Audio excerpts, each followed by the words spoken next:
The security guard grabbed Marcus Webb by the collar and shoved him toward the glass doors. "Get out, now. People like you don't belong here." Marcus clutched his 4-year-old daughter tighter against his chest. His voice cracked. "Please, I just need to check one card. My wife, she died. This is all she left me." The guard's grip tightened. "I said out." Then a woman's laugh cut through the marble lobby, cold, dismissive, cruel. She had no idea that in exactly 11 minutes, she would be begging this homeless-looking father to forgive her. "Drop a comment with your city name so I can see how far this story travels." Marcus Webb had not eaten in 2 days. He stood outside Sterling Trust Bank, his daughter Lily asleep against his shoulder, and stared at the building like a man staring at a locked gate to heaven. The January wind cut through his thin jacket. His shoes had holes in the soles, stuffed with cardboard that had gone soft from yesterday's rain. Lily stirred. Her small fingers clutched the collar of his shirt. "Daddy, I'm cold." "I know, baby. We're going inside now. It's warm inside." He pushed through the revolving door. The heat hit him first, clean, expensive heat that smelled like leather and fresh coffee. Then the stairs. A woman in a fur coat looked at him and stepped back, pulling her purse closer. A man in a gray suit wrinkled his nose like Marcus had tracked in something foul. Marcus kept walking. He approached the information desk, where a young woman with dark hair sat behind a computer. Her name tag read Maya. She looked up, and something flickered in her eyes, not disgust, but something close. Pity, maybe. "Can I help you?" Marcus reached into his pocket and pulled out a bank card. It was old, scratched, the silver logo faded from years of sitting unused in a drawer. "I need to check the balance on this card." Maya took it, turned it over. "Do you have an account with us, sir?" "I don't know. My wife?" His voice caught. He swallowed hard. "My wife left this to me. Before she died. I've never used it." Maya's expression softened. "I'm sorry for your loss. Let me see what I can do." She swiped the card through her terminal, frowned, swiped it again. "That's strange," she murmured. "What?" "The card is flagged for internal VIP access. I can't process it here." She looked up at him. "I need to take you to our private banking floor. Someone there can help you." Marcus felt his stomach drop. VIP. There must be a mistake. We didn't have any money. We couldn't even afford... He stopped himself. Maya stood. "Follow me, please." She led him through a set of frosted glass doors, down a hallway lined with oil paintings, into an elevator that rose silently to the 3rd floor. When the doors opened, Marcus stepped into a world he had only seen in movies. Marble floors, crystal chandeliers, leather chairs that probably cost more than his car. Men and women in designer suits spoke in hushed voices, their watches glinting under the soft lights. Marcus held Lily tighter. She was still asleep, her breath warm against his neck. "Wait here," Maya said, gesturing to a chair near the back. "Someone will be with you shortly." Marcus sat down. The chair was so soft he almost sank into it. He looked around, feeling the weight of every stare, every whispered comment. A man in a pinstriped suit leaned toward his companion.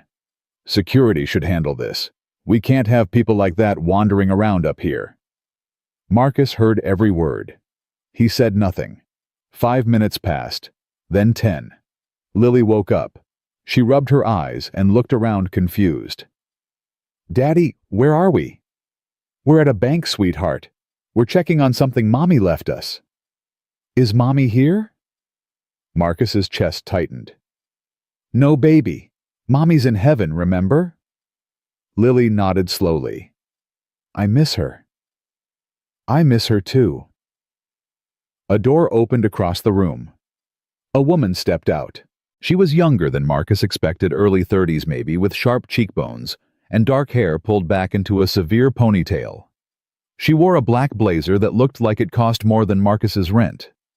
Her heels clicked against the marble floor like a metronome counting down to something inevitable. Her eyes swept over Marcus, the patched jacket, the worn shoes, the sleeping child with tangled hair. Something cold flickered behind her gaze, not curiosity, not sympathy. Judgment. She walked over her lips, curving into something that wasn't quite a smile. "I'm Diane Foster, Senior Account Director." She didn't offer her hand. "Maya tells me you have a card that needs attention." Marcus stood adjusting Lily on his hip. "Yes, ma'am. I just need to check the balance." Diane's eyebrow arched. "You don't know the balance." "No, my wife left it to me before she passed. I've never used it." "Your wife." Diane's tone was flat. "And when did she pass?" 3 months ago." 3 months. Diane tilted her head slightly. "You've been carrying around a bank card for 3 months and never once thought to check what was on it." Marcus felt heat rise to his face. "I didn't think there was anything on it. We were broke. We couldn't even afford her treatment at the end." "Then why come in now?" Marcus looked at Lily, then back at Diane. His voice dropped. "Because I'm out of options. I got evicted yesterday. I've got $43 to my name and a daughter who hasn't had a real meal in 3 days. I came here because my wife made me promise to keep this card, and I figured—" He stopped, his jaw tightening.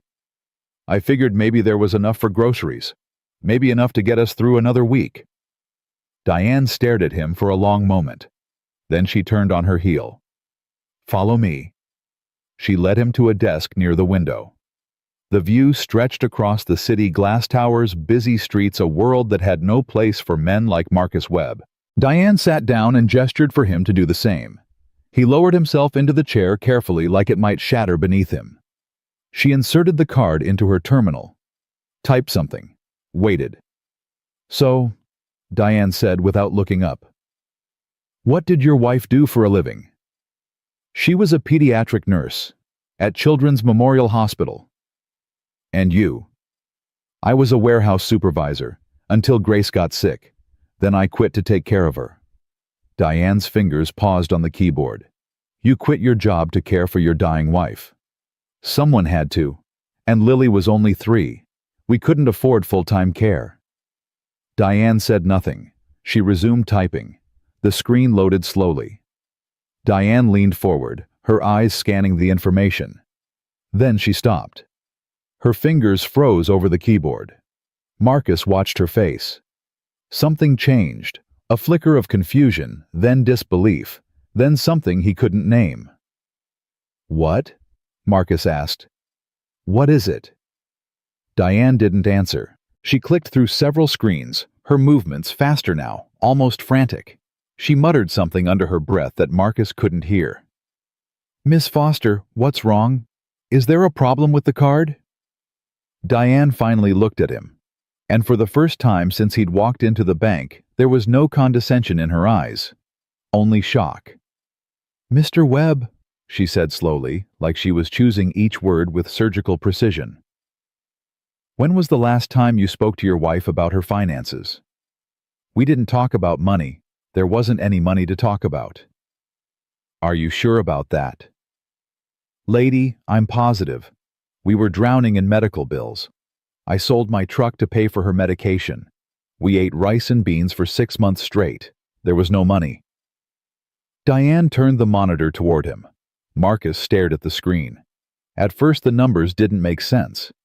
They were too long arranged in a way that seemed like a computer error. Then he read them again. $91, $847, and $220. 00. The world tilted. Marcus gripped the edge of the desk. His vision blurred. His heart slammed against his ribs so hard he thought it might break through. "That's not—" His voice came out as a whisper. "That's not possible." Diane's face was pale. "The system doesn't make mistakes like this, Mr. Webb." $91 million. Marcus shook his head violently. No, there's been an error. Run it again." "I've run it 3 times. "Then the account belongs to someone else, someone with the same name.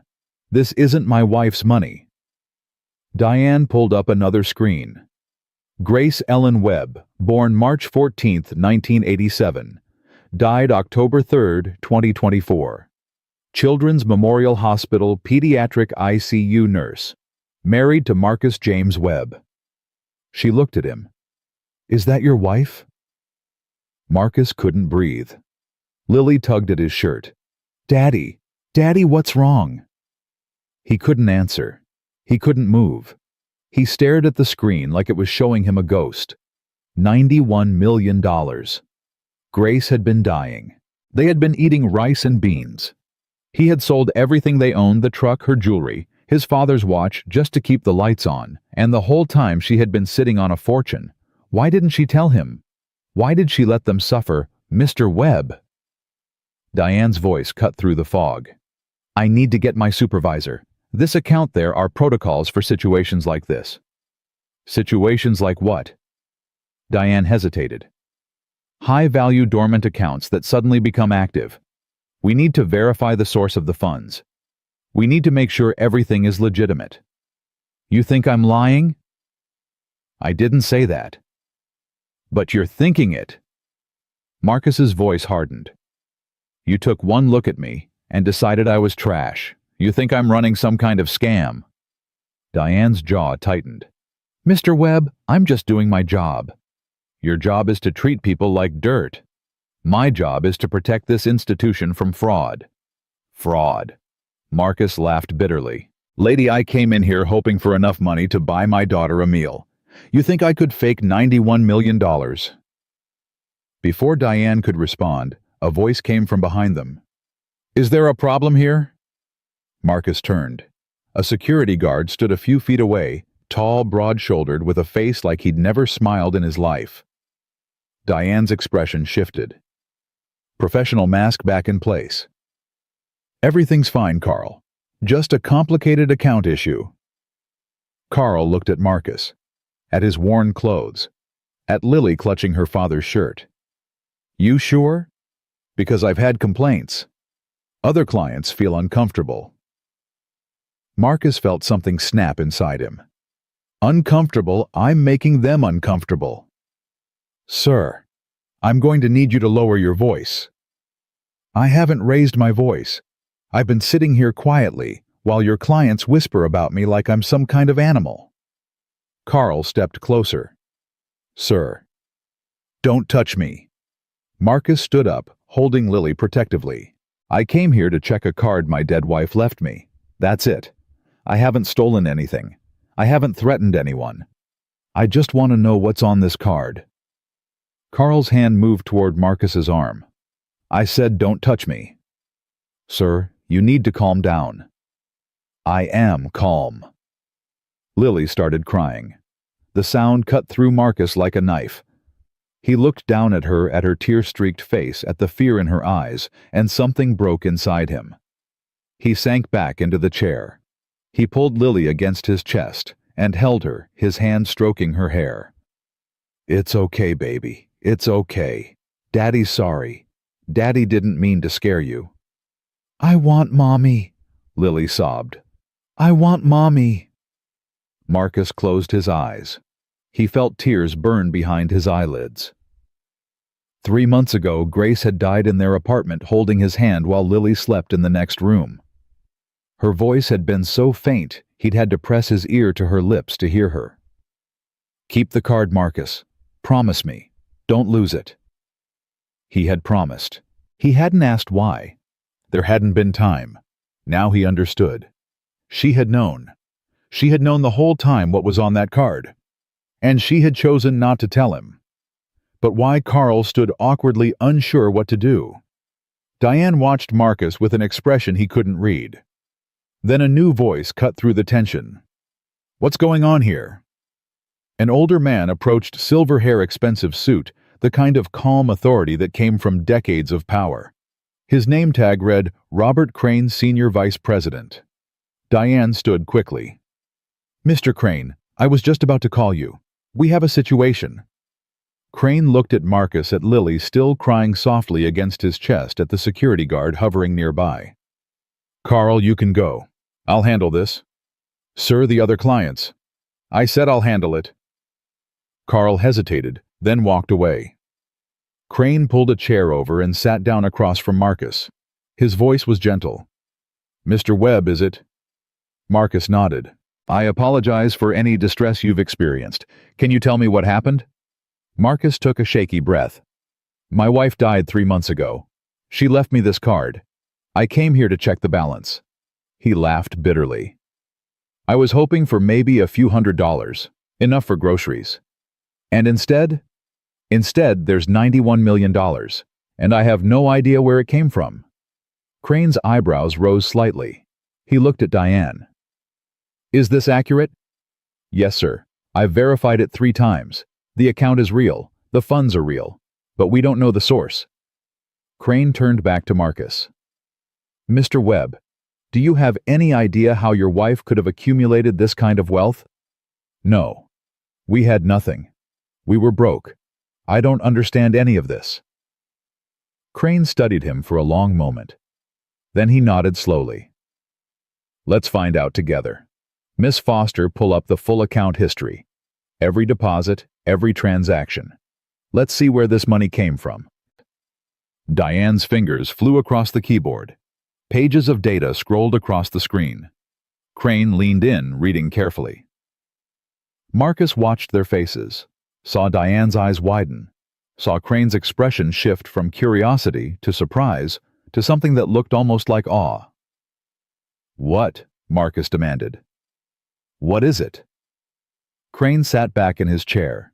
He looked at Marcus with new eyes. "Mr. Webb, have you ever heard of the Wellington Family Trust?" "No." "The Wellingtons are one of the wealthiest families on the East Coast. Old money, very private, very powerful." "What does that have to do with my wife?" Crane exchanged a glance with Diane. Then he turned the monitor toward Marcus. 5 years ago, your wife donated part of her liver. The recipient was a 7-year-old girl named Emma Wellington, the only child of Richard and Catherine Wellington. Emma was dying of a rare liver disease. Your wife saved her life." Marcus stared at the screen, at the medical records, at Grace's signature on the consent forms. "She never told me," he whispered. "According to these records, she requested complete anonymity. She didn't want recognition. She didn't want compensation." "Then where did the money come from?" Crane's voice was quiet. "The Wellingtons insisted on setting up a trust. They wanted to repay her. But your wife refused to accept any money while she was alive, so they set up a contingency. The full amount would transfer to her designated beneficiary upon her death." Marcus's hands were shaking. "She knew. She knew this whole time. We were drowning in debt. We couldn't afford her cancer treatment. And she was sitting on $90 million. "She didn't want it," Crane said gently. "She saved a child's life, and she didn't want anything in return. The only reason you're receiving this money now is because she couldn't stop it from transferring after she died." Marcus looked down at Lily, still nestled against his chest. She had stopped crying. Her eyes were closed, her breathing steady. Grace had saved a little girl's life.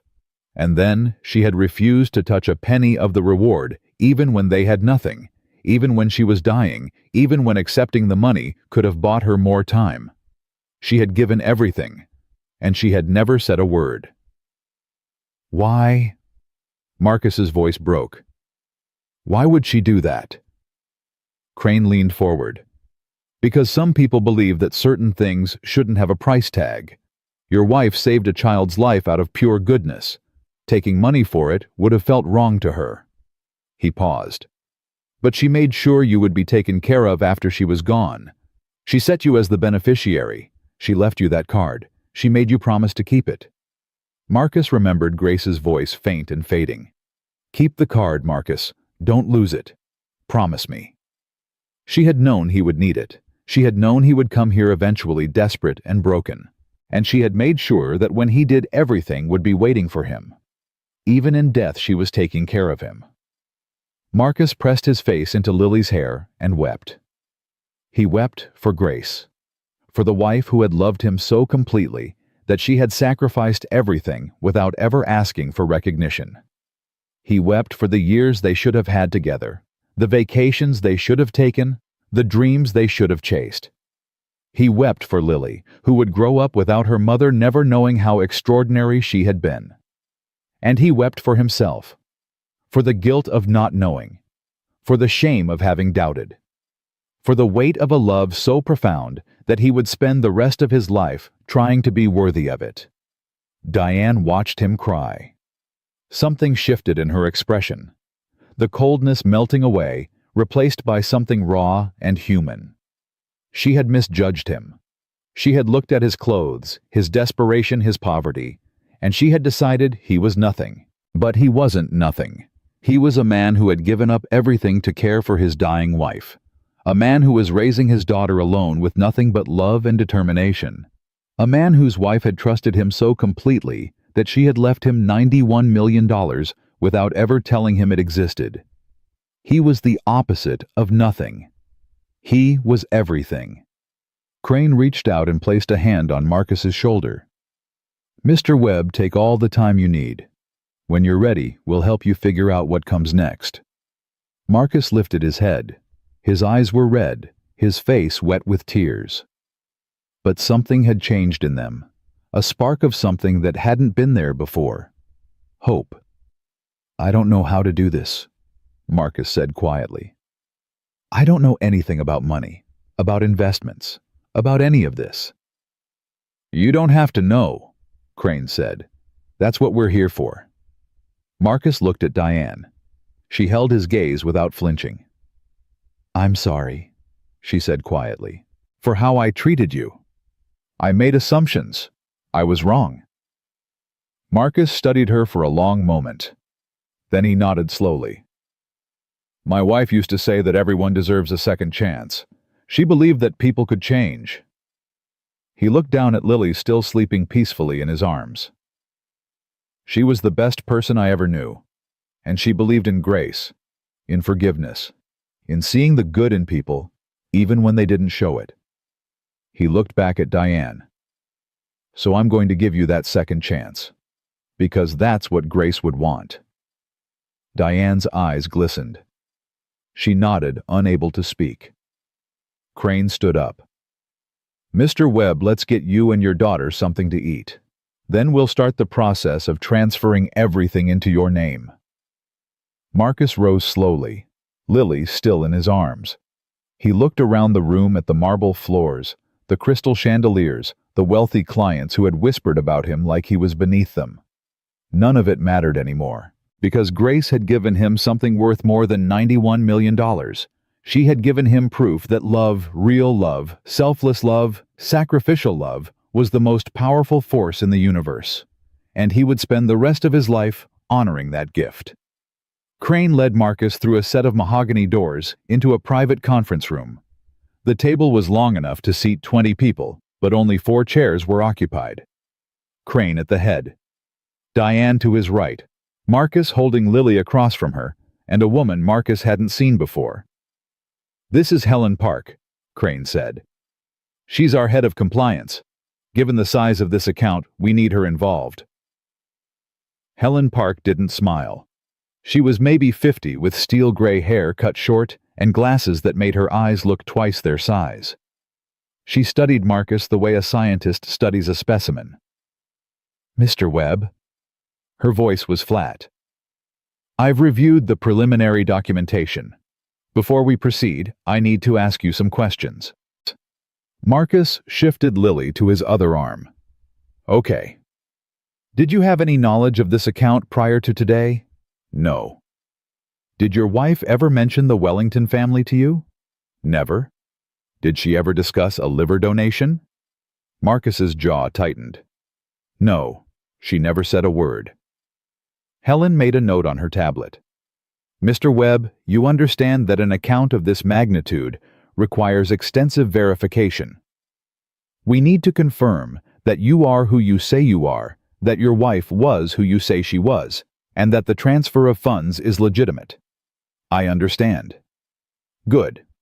Because if anything is irregular, anything at all, we will freeze the account and involve federal authorities." Marcus felt his stomach clench. Are you accusing me of something? I'm doing my job, Mr. Webb. $91 million doesn't appear out of nowhere. People don't just walk into banks with cards worth that much money. I didn't know what was on the card. I told you that. So you've said. Helen's eyes didn't waver. But you'll forgive me if I verify rather than trust. Crane cleared his throat.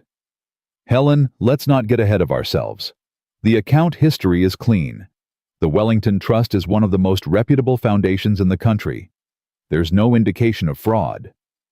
There's no indication yet, Helen corrected. That doesn't mean there won't be. Marcus felt anger rising in his chest. He had walked into this bank hoping for grocery money. Now he was being treated like a criminal. Lady, I don't know what you want from me. My wife died 3 months ago. I've been living in my car with my daughter. I came here because I had nowhere else to go. If you think I'm running some kind of scam, then freeze the account. Call the FBI. Do whatever you need to do, but don't sit there and treat me like garbage while my daughter is hungry. Helen's expression didn't change. Your daughter is hungry. She hasn't had a real meal in 3 days. Helen looked at Lily, who was watching her with wide, tired eyes. Something flickered behind those oversized glasses, not sympathy exactly, but something close to it. Diane, Helen said without looking away from Lily. Order some food from the cafe downstairs, whatever the child wants. Diane stood. Of course. She looked at Marcus. What does Lily like? Marcus blinked, caught off guard by the sudden shift. She likes chicken nuggets and apple juice. Diane nodded and left the room. Helen turned back to Marcus. Mr. Webb, I apologize if I've been harsh, but you need to understand my position. When someone walks into a bank with an account worth nearly $100 million, I have to be skeptical. It's my job. I get it. Do you... Helen leaned forward. Do you understand what kind of attention this money is going to attract? Once word gets out, and it will get out, you're going to have people coming out of the woodwork. Distant relatives you've never met, old friends who suddenly remember you, charities, scammers, lawyers looking to sue you for anything they can think of. Marcus hadn't thought about any of that. He'd been so focused on surviving the next day that he hadn't considered what came after. What am I supposed to do? You're supposed to be careful. You're supposed to trust no one until they've earned it. You're supposed to protect yourself and that little girl. Marcus looked down at Lily. She had fallen asleep again, her head resting against his chest. I don't know how to do any of this, he admitted quietly. I was a warehouse supervisor. I loaded trucks for a living. I don't know anything about money or investments or any of this stuff. Helen's expression softened slightly. That's why we're here. But, Mr. Webb, I need you to be completely honest with me. No secrets, no surprises. If there's anything at all that you haven't told us, now is the time. Marcus met her eyes. I've told you everything I know. My wife kept this from me. I don't know why. Maybe she thought I wouldn't understand. Maybe she wanted to protect me. I don't know. But I'm not hiding anything. Helen studied him for a long moment. Then she nodded slowly. All right. Let's proceed. The next 2 hours were a blur of paperwork and questions. Marcus signed document after document, each one explained carefully by Crane or Helen. Diane returned with food for Lily, who woke up long enough to eat chicken nuggets and drink her apple juice before falling asleep again in a chair that cost more than Marcus's monthly rent used to be. They verified his identity with 3 different forms of ID. They pulled up Grace's death certificate, their marriage license, Lily's birth certificate. They cross-referenced everything with hospital records, employment history, tax returns. Through it all, Marcus answered every question honestly. He had nothing to hide. He had come here with nothing expected, nothing, and found everything. By the time they finished, it was past 4 in the afternoon. Marcus's head was pounding. His eyes burned from exhaustion. But the account was verified. The money was real, and it was his. Mr. Webb, Crane said, gathering the final stack of papers. Everything is in order. The account will be fully transferred to your name by tomorrow morning. In the meantime, we've set up a temporary checking account with $50,000 for your immediate needs. $50,000. Marcus almost laughed. 3 days ago, he would have killed for $50. There's one more thing, Crane continued. The Wellington family has been notified of the transfer. It's standard protocol they establish the trust, so they receive updates on any major transactions. Marcus tensed. Do they know about me? They know the funds have been claimed by the designated beneficiary. They don't know your name or location. But, Crane hesitated. They've requested a meeting. A meeting why? I don't know. Their attorney contacted us about an hour ago. They want to meet the person their daughter's savior chose to leave everything to. Marcus felt a chill run through him. I don't want anything to do with them. You don't have to meet them. The money is yours regardless. But I wanted you to know that they asked. Marcus thought about it. These were the people who had given Grace $91 million for saving their daughter. They had respected her wish for anonymity. They had set up the trust exactly the way she wanted. Maybe they weren't bad people. Maybe they just wanted to thank him. Or maybe they wanted something else. I'll think about it, Marcus said. Crane nodded. Take your time. There's no pressure. Diane stood and walked over to Marcus. She handed him a business card. My direct line, she said. If you need anything at all, call me. Marcus looked at the card, then at her. The woman who had laughed at him this morning was offering him her personal number. Why? He asked. Diane's expression flickered. Because I was wrong about you. And because... She glanced at Lily still asleep in the chair. Because your daughter deserves someone who's going to fight for her. I want to help you do that. Marcus didn't know what to say, so he just nodded and put the card in his pocket. There's a hotel across the street, Crane said. The Hamilton. We've arranged a suite for you and Lily. Everything is taken care of. I can't. Mr. Webb. Crane held up a hand. You have $91 million. You can afford a hotel room. Let us do this for you. Just for tonight. Tomorrow we'll help you figure out the rest. Marcus looked at Lily. At her tangled hair and dirty clothes. At the dark circles under her eyes. She deserved a bed. A real bed with clean sheets and a soft pillow. She deserved a bath and warm pajamas and a good night's sleep.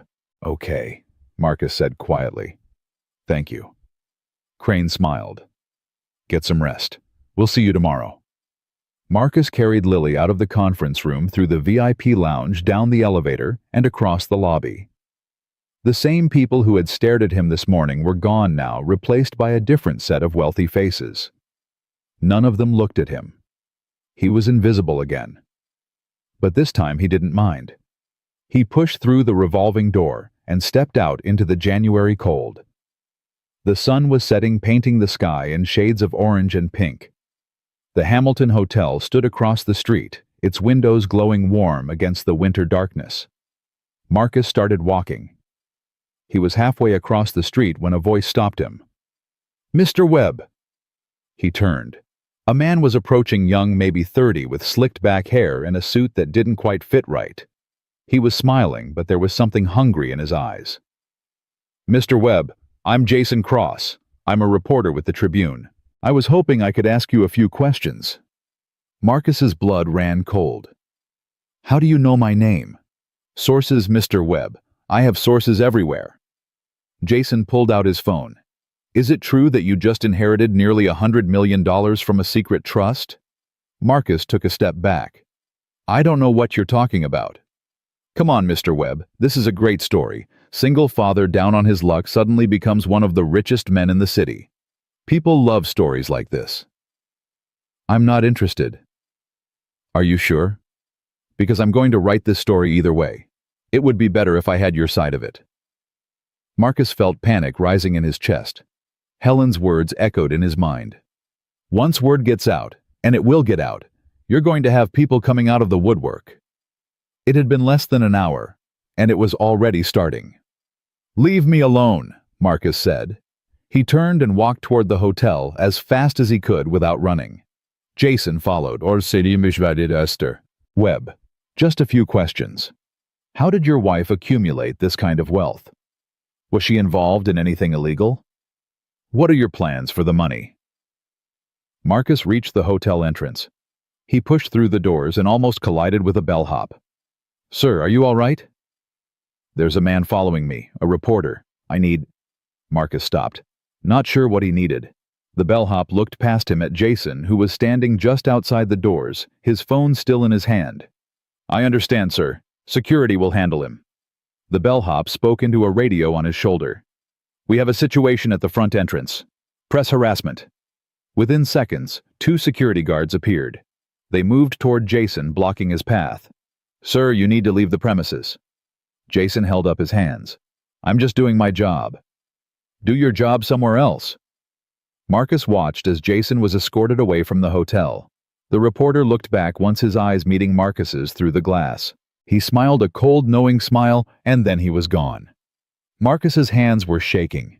He looked down at Lily, still asleep in his arms, oblivious to everything. How had the reporter found out so fast? Who had told him Mr. Webb? Marcus turned. A woman in a hotel uniform was approaching her, smile warm and professional. "I'm Sarah, the concierge." Mr. Crane called ahead. "We have your suite ready." She gestured toward the elevators.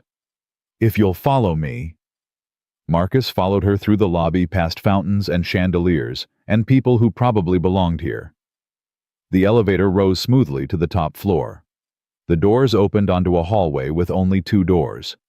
Sarah led him to the one on the right. "The presidential suite. I hope it meets your needs." She opened the door and Marcus stepped inside. The room was bigger than his entire apartment. Floor-to-ceiling windows looked out over the city. There was a living room, a dining room, a kitchen, and 2 bedrooms, each with its own bathroom. Fresh flowers sat on every table. A fruit basket waited on the counter. Marcus stood in the middle of it all, holding his daughter, feeling like he had stepped into someone else's life. "Is there anything you need, Mr. Webb?" Marcus turned to Sarah. "How much does this room cost?" Sarah smiled. "Everything has been taken care of, sir. You don't need to worry about the cost." "But how much?" Sarah hesitated. $4,000 a night." Marcus almost dropped Lily. $4,000. For one night. He had lived for months on less than that. "Is something wrong, sir?" Marcus shook his head slowly. "No, nothing's wrong. Thank you." Sarah nodded and left, closing the door softly behind her. Marcus stood alone in the presidential suite, his daughter in his arms, and tried to remember how to breathe. $4,000 a night. $50,000 in a checking account. 91 million waiting for him tomorrow. And a reporter who already knew everything. Marcus carried Lily to one of the bedrooms and laid her gently on the king-sized bed. She stirred slightly, then settled into the pillows with a soft sigh. He pulled off her shoes and covered her with the comforter. Then he sat down on the edge of the bed and watched her sleep. She looked so peaceful, so innocent. She had no idea what was happening, no idea that their lives had just changed in ways Marcus couldn't begin to understand. He thought about Grace. He thought about the woman who had shared his bed for 7 years, who had given him a daughter who had fought cancer with everything she had. He thought about all the nights they had lain awake, talking about their dreams, their fears, their hopes for Lily's future. Not once, not a single time had she mentioned the Wellington family. Not once had she mentioned saving a little girl's life. Not once had she mentioned $91 million. She had kept it all secret. She had let them struggle, let them suffer, let them lose everything, and she had never said a word. Why Marcus didn't understand. He wanted to be angry. He wanted to feel betrayed. But all he felt was a profound, overwhelming sadness. Grace had given everything she had, her time, her health, part of her own body, to save a stranger's child. And then she had refused to take anything in return. That was who she was. That was the woman he had married. And now she was gone, and he was sitting in a hotel room that cost more per night than he used to make in a week, and none of it made sense. His phone buzzed. He pulled it out and looked at the screen. Unknown number. He hesitated, then answered. Hello. Mr. Webb. A woman's voice, older with a slight accent he couldn't place. My name is Catherine Wellington. Marcus's breath caught. How did you get this number? Mr. Crane gave it to me. I hope that's all right. Marcus stood up and walked to the window, keeping his voice low so he wouldn't wake Lily. What do you want? There was a pause on the other end. I want to thank you. Thank me for what? For being the man your wife chose, for being the father of her child, for being worthy of her love. Marcus felt tears burning behind his eyes. You didn't know her. No, I didn't. She wouldn't let me. Catherine's voice wavered slightly. She saved my daughter's life, Mr. Webb. Emma was 7 years old and dying. The doctors had given up. We had tried everything, every treatment, every specialist, every miracle cure we could find. Nothing worked. And then your wife appeared like an angel sent from heaven. She gave Emma part of her liver. She gave her a chance to live. Marcus closed his eyes. She never told me. I know. She made us promise never to contact her. She said she didn't want recognition. She said she just wanted to help. We tried to give her money. We would have given her anything, but she refused. She said saving Emma was enough. Then why the trust? Why $91 million? Catherine's voice broke. Because we couldn't let it go. We couldn't let her save our daughter's life and give her nothing in return. So we set up the trust. We told ourselves that even if she never used the money, it would be there. And if something happened to her... Catherine paused. If something happened to her, it would go to whoever she loved most. Marcus pressed his forehead against the cold glass of the window. She was sick for 2 years. We couldn't afford her treatment. We lost everything. And the whole time this money was just sitting there. I know, and I'm sorry. We wanted to help. We begged her to let us help. But she refused every time. She said the money wasn't for her. She said it was for after. After. After she was gone. For you.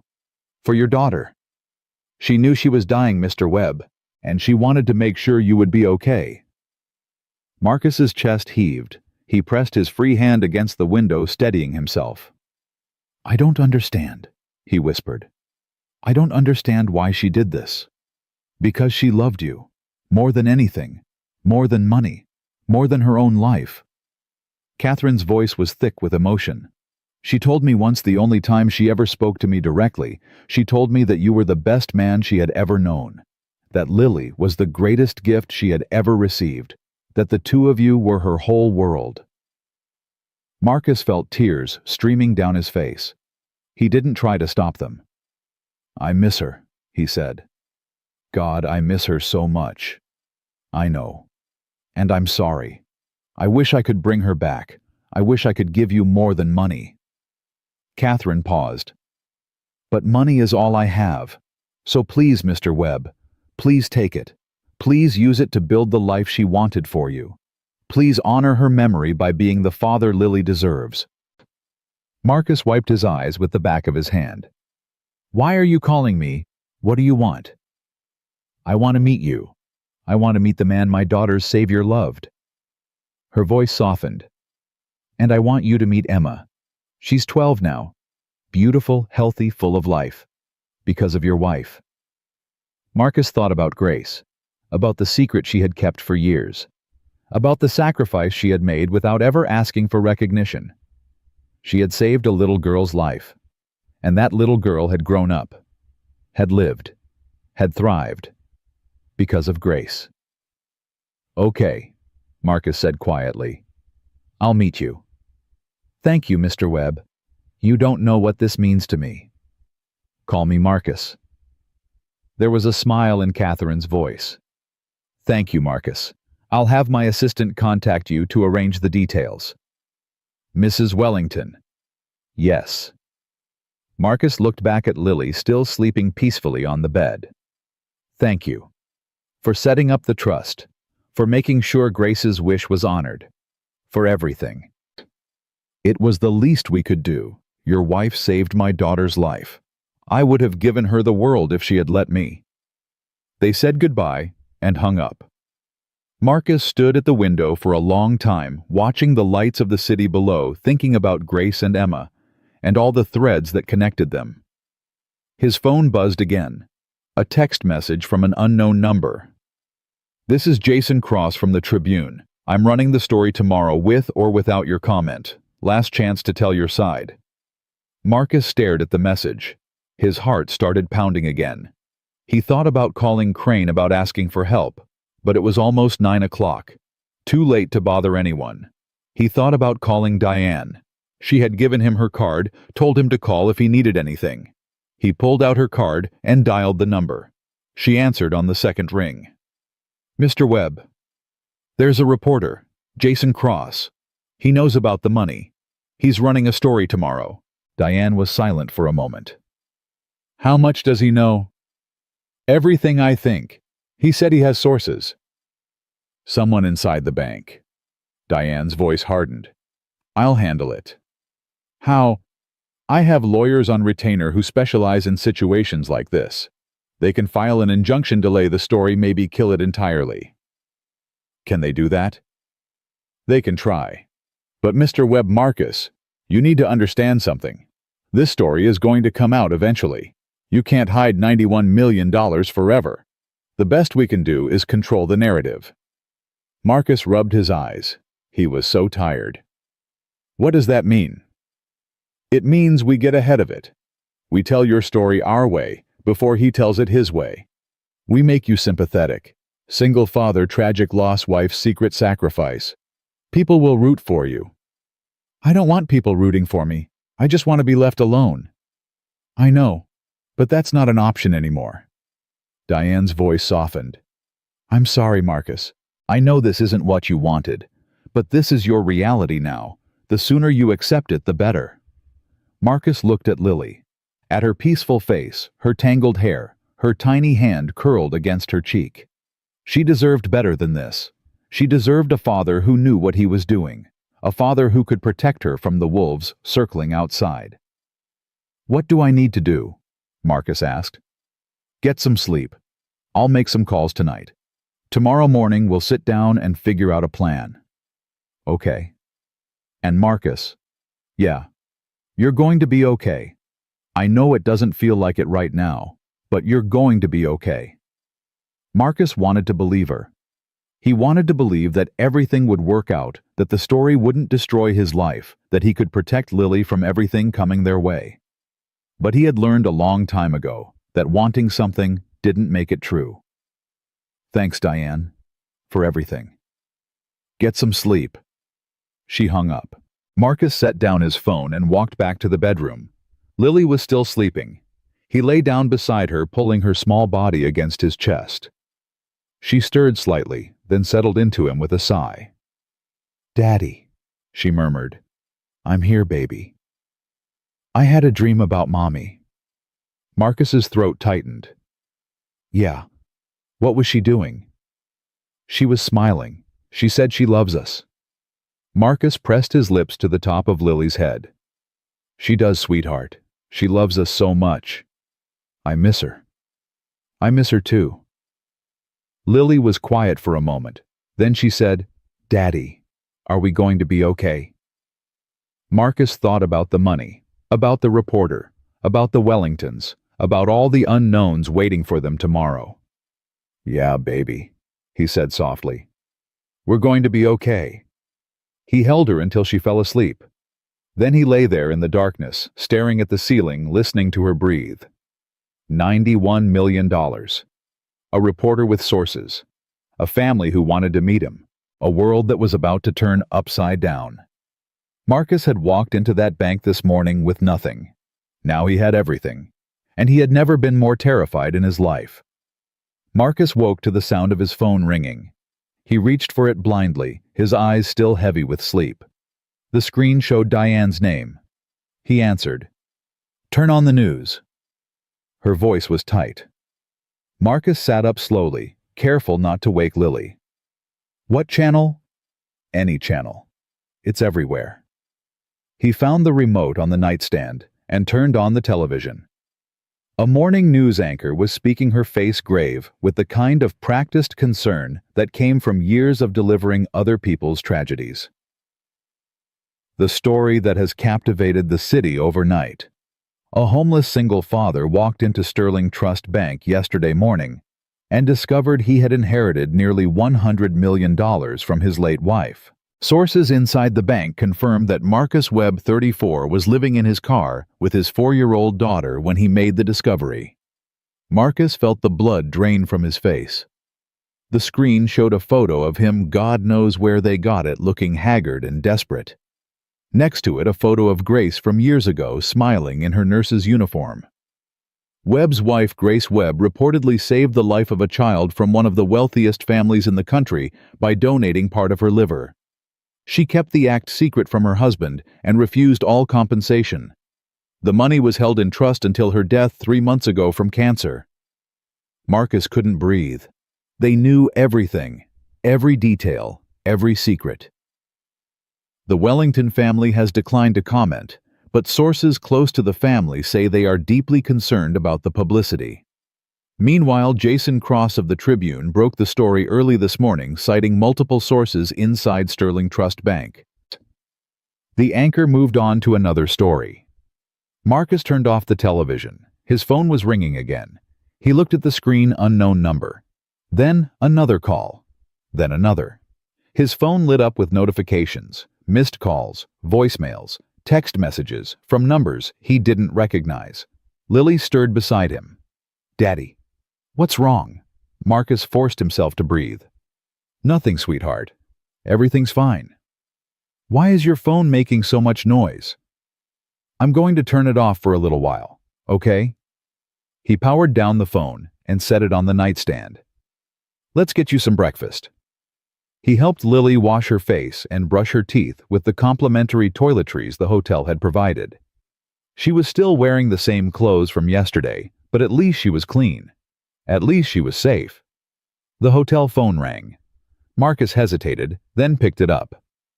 "Hello?" "Mr. Webb. This is Sarah at the front desk. I'm sorry to disturb you, but there are several reporters in the lobby asking to speak with you. Security is holding them back, but they're quite persistent." Marcus closed his eyes. "Don't let anyone up." "Of course, sir. Is there anything else you need?" "Can you have breakfast sent up for my daughter?" "Right away, sir. What would she like?" Marcus looked at Lily, who was sitting on the bed watching him with worried eyes. "Pancakes. With chocolate chips if you have them." "We'll have it up in 15 minutes." Marcus hung up. He walked over to Lily and knelt down in front of her. "Hey, baby girl, I need to tell you something." Lily's eyes widened. "Are we in trouble?" "No, sweetheart, we're not in trouble. But some people want to talk to Daddy today. A lot of people. And they might say things about Mommy." "What kind of things?" Marcus took her small hands in his. "Good things. Mommy did something very special before she got sick. She helped save a little girl's life. And some people want to know about it." Lily's face lit up. "Mommy saved someone?" "She did. She was very brave. Like a superhero." Marcus smiled despite everything. "Yeah, baby, like a superhero." There was a knock at the door. Marcus stood and looked through the peephole. A hotel employee with a room service cart. He opened the door, took the tray, and thanked the woman. Lily's eyes went wide when she saw the stack of pancakes covered in chocolate chips. "Daddy, look!" "I see. Eat up, sweetheart." While Lily ate, Marcus turned his phone back on. It immediately started buzzing with notifications. He ignored them and called Diane. "I saw the news," he said when she answered. "I know. I'm sorry, Marcus. We tried to stop it, but Cross had too much information. The injunction couldn't hold." "How did he get all of it?" "The details about Grace. The donation. Everything. Diane was silent for a moment. We're investigating. Someone inside the bank talked. When we find out who, they'll be terminated and prosecuted. That doesn't help me now. I know. But Marcus, we need to get ahead of this. The story is out there. The only thing we can control now is how you respond. I don't want to respond. I want to disappear. That's not an option anymore. Every news outlet in the country is trying to find you. If you stay silent, they'll fill in the blanks themselves. They'll make up whatever story gets the most clicks. Marcus rubbed his eyes. What do you want me to do? I want you to give an interview. One interview to a journalist we choose on our terms. You tell your story, the real story. The struggling father, the sick wife, the secret sacrifice. You make people understand who Grace was and why she did what she did. And if I don't, then Jason Cross and people like him will define your story for you. And trust me, Marcus, you don't want that. Marcus looked at Lily happily eating her pancakes, chocolate smeared across her cheeks. She had no idea what was happening. No idea that her life was about to be turned inside out. Fine, Marcus said. Set it up. Good. I'll make some calls. In the meantime, stay in the hotel. Don't talk to anyone. What about the Wellingtons Mrs. Wellington wanted to meet today? Diane paused. I'd hold off on that, at least until we get the media situation under control. She already knows about the story. She's probably seen the news. Which is exactly why you should wait. The last thing you need is to be photographed meeting with one of the wealthiest families in America. It'll look like what? Like you're cashing in. Like you're using Grace's death to climb the social ladder. Marcus felt anger flare in his chest. That's not what this is.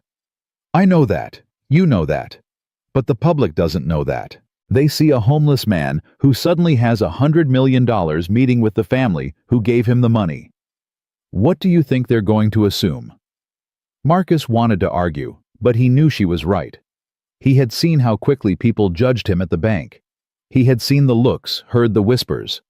The world had already decided who he was. Fine, I'll wait. Good. I'll call you back in an hour with details about the interview. She hung up.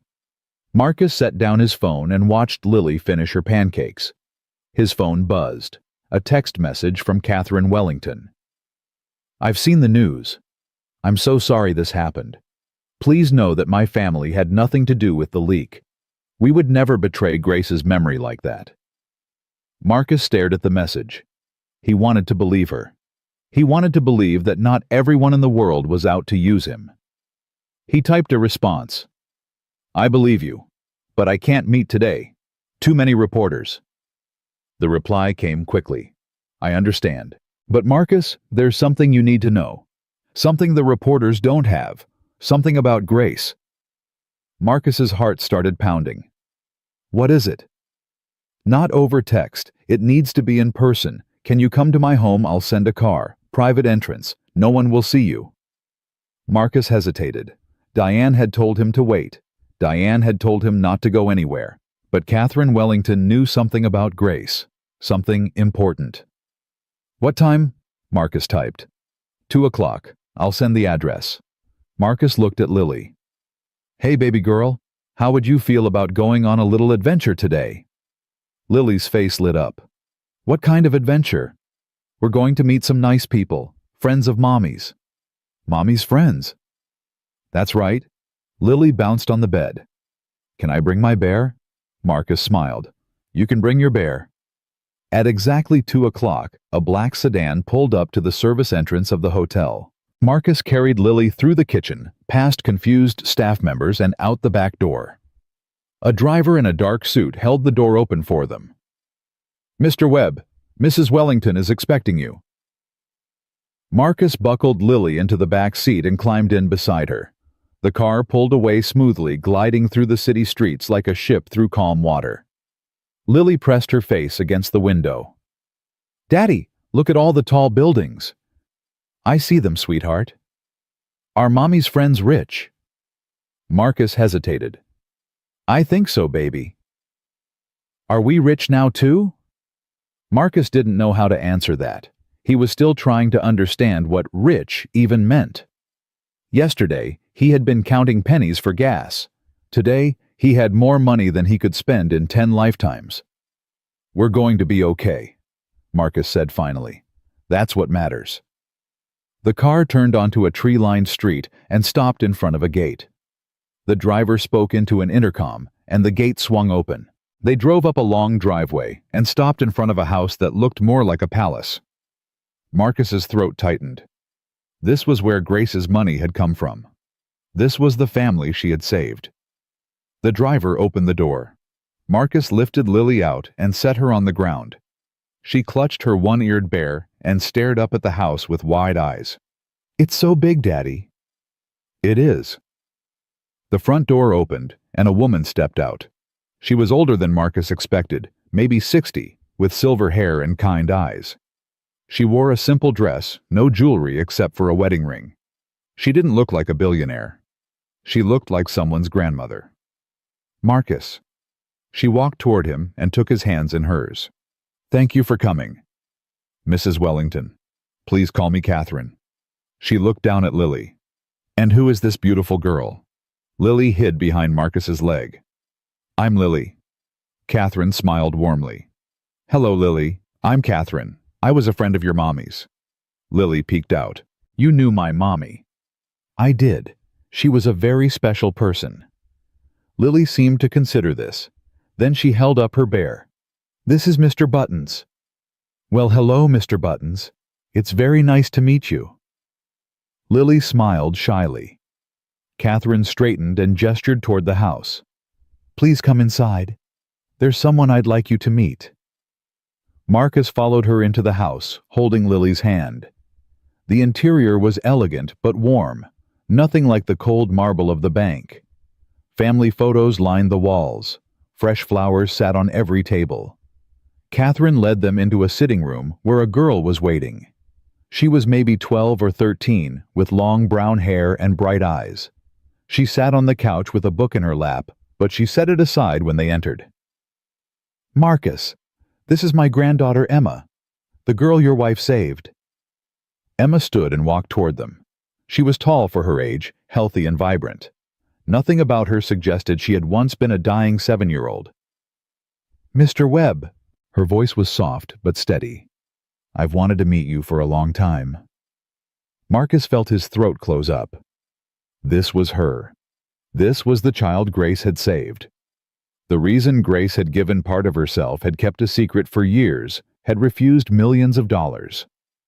You can call me Marcus, he managed. Emma nodded. Then she looked down at Lily. And you must be Lily. Your mom told me about you. Lily's eyes widened. She did? She showed me your picture. She said you were the best thing that ever happened to her. Lily's face crumpled. I miss my mommy. Emma knelt down so she was eye level with the little girl. I know. I miss her too. She was the bravest person I ever met. You knew her. I only met her once, but she saved my life. Emma took Lily's hand gently. I was very sick when I was little. The doctors said I was going to die. But your mommy helped me. She made me better. Lily looked up at Marcus' confusion and pride warring on her small face. Mommy saved her daddy. Marcus nodded, unable to speak. Emma squeezed Lily's hand. Would you like to see my room? I have a lot of stuffed animals. Maybe Mr. Buttons would like some friends. Lily looked at Marcus for permission. He nodded. Go ahead, sweetheart. I'll be right here. Emma led Lily out of the room, chattering about her stuffed animal collection. Catherine watched them go, her eyes glistening. She's a remarkable girl, Catherine said quietly. Because of your wife, she gets to grow up. She gets to have a life. Marcus sank into a chair. Mrs. Wellington. Catherine, you said you had something to tell me. About Grace. Catherine sat down across from him. She was quiet for a long moment, as if gathering her thoughts. When Grace donated part of her liver, she was already sick. Marcus's blood ran cold. What? The cancer. It was already there. Small, undetectable on routine scans, but there. She knew something was wrong with her body. She had been feeling tired losing weight, but she went through with the donation anyway. Marcus felt the room spinning. Are you saying she knew? She knew she was sick when she saved Emma? The doctors didn't catch it until 6 months after the surgery. But looking back at the scans, the markers were there. Subtle, but there. Catherine's voice was thick with emotion. She could have waited. She could have had herself checked first. But Emma was dying. There was no time to wait. Marcus pressed his hands against his face. She sacrificed herself. She saved my granddaughter knowing it might cost her everything. And then she refused to tell you because she didn't want you to feel guilty. She didn't want you to think she had traded her life for Emma's. But she did. She did trade her life. No. Catherine leaned forward. The cancer would have killed her regardless. The doctors were clear about that. But the donation, the stress on her body, it accelerated things. By the time they found it, it had already spread. Marcus couldn't breathe. He couldn't think. All this time, he had thought Grace died because of bad luck, because of a random mutation in her cells. But it hadn't been random. She had pushed her body past its limits to save a stranger's child, and she had paid for it with her life. Why didn't she tell me? Marcus whispered. Because she knew you would blame yourself. She knew you would spend the rest of your life wondering if you could have stopped her, if you could have saved her. She wanted you to remember her as a wife and mother, not as a martyr. Marcus felt tears streaming down his face. He didn't try to stop them. She was so stubborn, he said. Always trying to protect everyone else. Never letting anyone take care of her. She loved you more than anything in the world. Catherine reached out and took his hand. She talked about you constantly during her recovery. Marcus this, Marcus that. How you made her laugh. How you looked at her like she was the most beautiful woman in the world. How you held Lily for the first time and cried. Marcus laughed through his tears. I cried like a baby. She said it was the most beautiful thing she'd ever seen. They sat in silence for a moment. Marcus wiped his eyes with the back of his hand. The money, he said. Why so much? Why $91 million?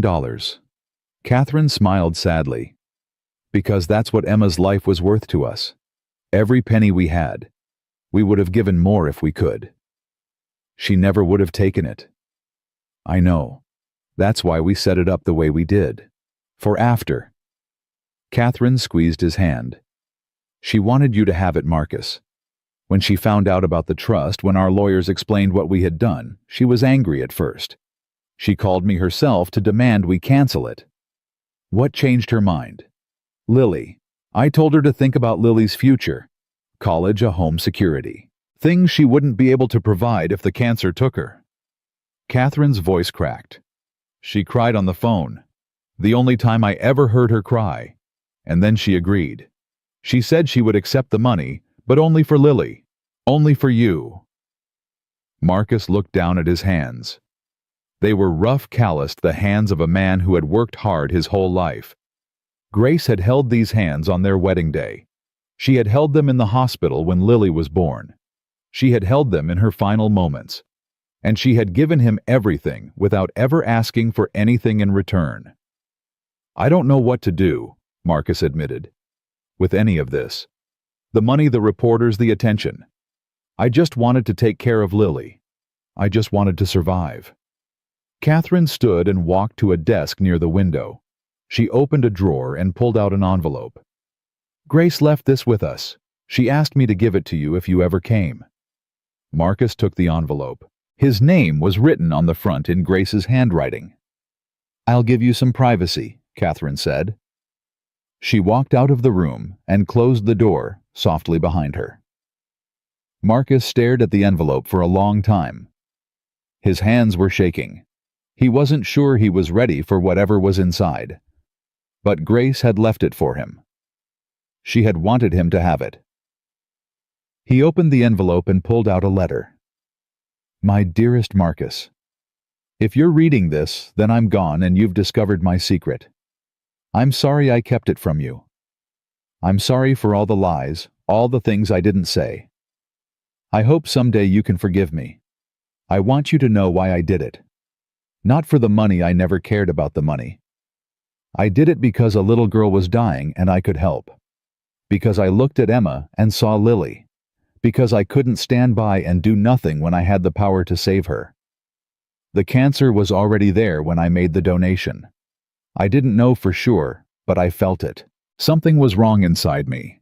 I could have waited, could have gotten checked first. But Emma didn't have time to wait. So I made a choice. I don't regret it. Not for a single second. I got to save a child's life. I got to give her parents more years with their daughter. I got to do something that mattered. But I do regret the pain I've caused you. I regret the secrets. I regret leaving you to face all of this alone. Please don't be angry. Please don't spend the rest of your life wondering what could have been. The cancer would have killed me anyway. All the donation did was give me less time. And honestly, Marcus, I wouldn't trade those years I had with you and Lily for anything. You were my everything. From the moment I met you in that coffee shop with your terrible jokes and your beautiful smile, I knew I wanted to spend my life with you. And I did. Every single day we had together was a gift. Take care of Lily. Love her the way I love her. Give her the life we dreamed about, the house with the big yard, the dog, the vacations to the beach. She deserves all of it. And so do you. Don't be afraid of the money. It's not a burden. It's a gift. Use it to build something beautiful. Use it to honor the life we built together. And Marcus, find someone to love again. Don't close yourself off. Don't spend the rest of your life mourning me. You have so much love to give, and Lily needs to see what a healthy relationship looks like. I'll be watching over you. Both of you. Always. With all my love, forever and ever, Grace. Marcus read the letter 3 times. Each time the words blurred more as tears filled his eyes. She had known. She had known she was dying, and she had done it anyway. She had given her life to save a stranger's child, and then she had spent her final years making sure Marcus and Lily would be taken care of. He folded the letter carefully and pressed it against his chest. I love you, Grace, he whispered. I love you so much. The door opened and Lily came running in, her face bright with excitement. Daddy! Daddy, Emma has so many stuffed animals, and she said I could have one. Can I? Daddy, can I? Marcus wiped his eyes quickly. Of course, sweetheart. Emma appeared in the doorway, a small stuffed elephant in her hands. I hope it's okay. I thought she might like this one. Marcus stood and walked over to them. He put his hand on Emma's shoulder. Thank you, he said quietly. For everything. Emma looked up at him, her eyes bright with understanding beyond her years. Thank you, she said, for sharing her with us. Marcus pulled Lily close and held her tight. He looked at Emma, at the healthy, vibrant girl his wife had saved, and he felt something shift inside him. Grace was gone. But she had left behind something beautiful. She had left behind life. And Marcus was going to spend the rest of his days making sure that life meant something. Catherine appeared beside Emma. Will you stay for dinner? Emma would love to spend more time with Lily. Marcus thought about Diane, about the interview she was setting up, about the reporters still circling like vultures. I'd like that, he said. We'd both like that. Catherine smiled and put her arm around Emma. Then let's eat. They walked together toward the dining room, 2 families brought together by one woman's extraordinary sacrifice. Behind them, the letter lay on the chair where Marcus had left it, Grace's words still echoing in the air. And somewhere, Marcus was certain she was smiling. Dinner at the Wellington house lasted 3 hours. Marcus sat at a table that could seat 20, eating food prepared by a private chef, watching his daughter laugh with a girl whose life Grace had saved. Lily and Emma had become instant friends, bonding over stuffed animals and stories about Grace. Catherine sat at the head of the table, asking gentle questions, filling in the gaps of a relationship that had existed in secret for years. By the time the car dropped Marcus and Lily back at the hotel, it was nearly 9 o'clock. Lily fell asleep in his arms before they reached the room. Marcus laid her on the bed and stood by the window, staring out at the city lights. Grace's letter was in his pocket. He had read it 4 more times during the drive back, memorizing every word. His phone buzzed. Diane. "Where have you been? I've been calling for hours." "I was at the Wellingtons." Silence on the other end. Then, "I told you to wait." "I know, but Catherine had something to tell me. About Grace." "Marcus, the interview is set for tomorrow morning, 9 o'clock. Sarah Chen from Channel 7. She's fair, she'll let you tell your story without ambushing you." "Fine. You need to be prepared. I'm sending a media consultant to your room in an hour. She'll help you practice, tell you what to say and what to avoid." "I don't need a consultant. I know what I'm going to say." Marcus. Diane. "I've spent the last 3 months learning how to survive on nothing. I've learned how to stretch $10 into a week of meals. I've learned how to keep my daughter warm when the heat gets shut off.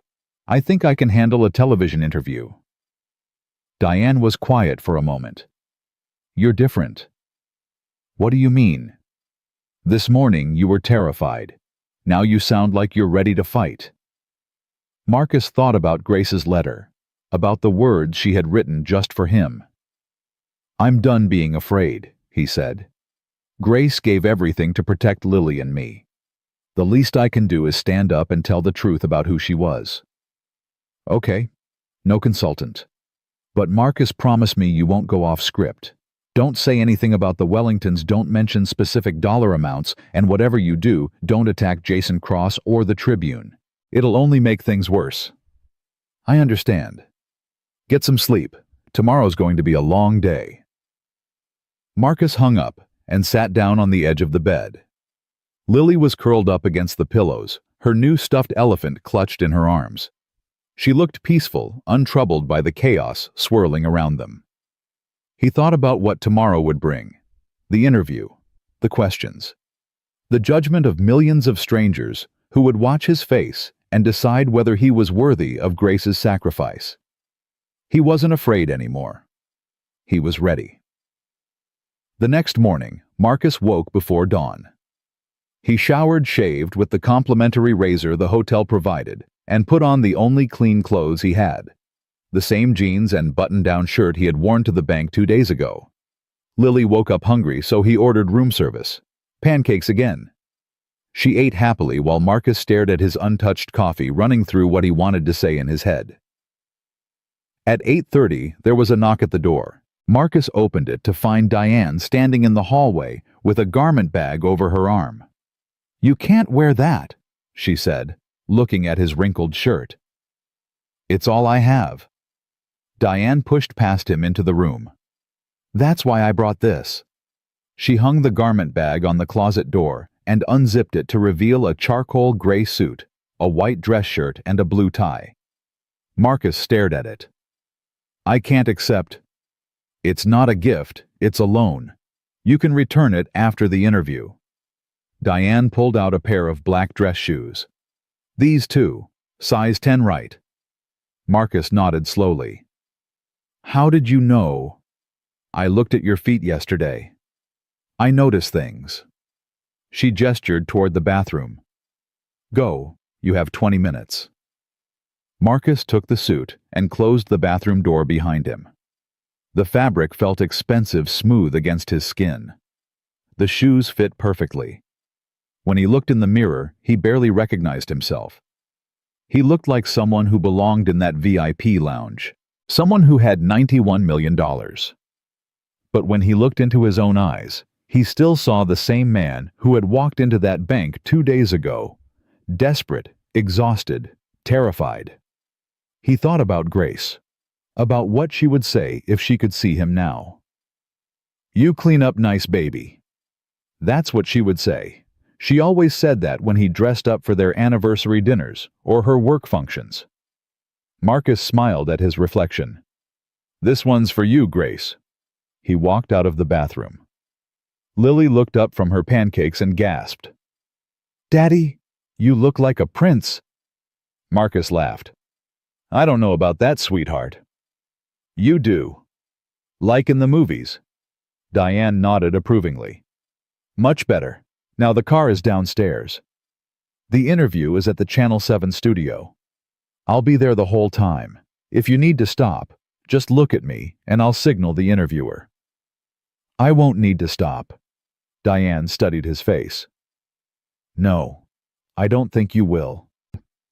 The ride to the studio took 15 minutes. Lily sat on Marcus's lap, playing with the buttons on his suit jacket. She had no idea where they were going or why, and Marcus decided to keep it that way. When they arrived, a production assistant met them at the door and led them through a maze of hallways to a green room. There was a couch, a television showing the live morning broadcast, and a table loaded with snacks and drinks. Ms. Chen will be with you in 10 minutes, the assistant said. Can I get you anything? Juice for my daughter, please. The assistant nodded and disappeared. Marcus sat down on the couch, Lily beside him, and watched the television. The anchor was talking about the weather, then sports, then a commercial break. Normal things. Ordinary things. As if the world hadn't tilted on its axis 2 days ago. The door opened, and a woman walked in. She was maybe 40 with short black hair and a calm, intelligent face. She wore a red blazer and carried a tablet in one hand. Mr. Webb, I'm Sarah Chen. Marcus stood and shook her hand. Thank you for doing this. Thank you for agreeing to talk to me. I know this must be overwhelming. She looked down at Lily. And who is this? This is my daughter, Lily. Sarah knelt down to Lily's level. Hi, Lily. I'm Sarah. I'm going to talk to your daddy for a little while. Is that okay? Lily nodded shyly. Sarah straightened and turned back to Marcus. She can wait in here with your friend. She gestured toward Diane. The studio is right next door. We'll be done in about 20 minutes. Marcus looked at Lily. Sweetheart, can you stay here with Diane for a little while? Daddy needs to go talk to some people. Lily's face fell.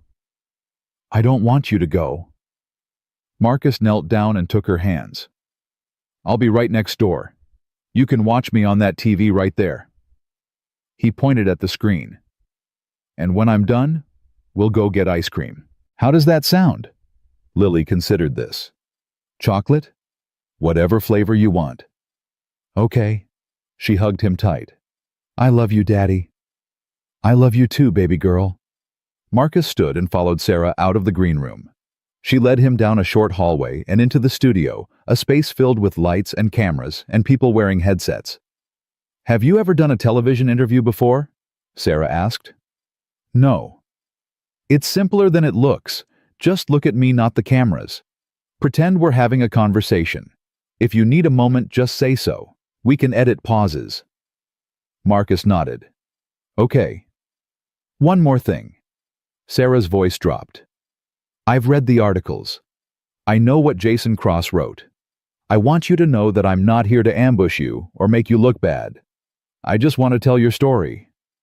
Why? Sarah smiled slightly. Because I'm a mother. And what your wife did, what she sacrificed, that's something every mother understands.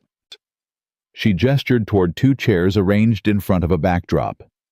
Marcus sat down, feeling the heat of the lights on his face. A technician clipped a microphone to his lapel and adjusted the angle of a camera. We're live in 2 minutes, someone called out. Marcus took a deep breath. He thought about Grace, about Lily, about the letter in his pocket. 60 seconds.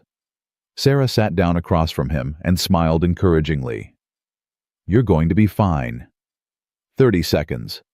Marcus looked directly at Sarah. He was ready. 10 seconds. 5, 4, 3. A red light blinked on above the camera. Good morning, Sarah said, her voice warm and professional. I'm Sarah Chen, and today I'm speaking exclusively with Marcus Webb, the man at the center of a story that has captivated the nation.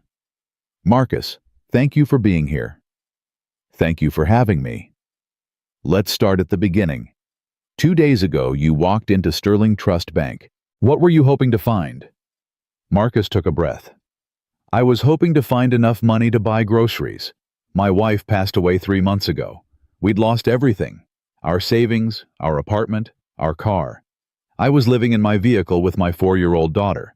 I walked into that bank with a card my wife had given me before she died, hoping maybe there was $100 on it, maybe 200. And instead, there was $91 million. Sarah let the number hang in the air. You had no idea this money existed. None. My wife never said a word about it. For our viewers who may not know the full story, where did this money come from? Marcus clasped his hands together. 5 years ago, my wife Grace donated part of her liver to save a 7-year-old girl. The girl was dying. My wife was a match. She went through major surgery, spent weeks recovering, and she never told me. She kept it secret from you.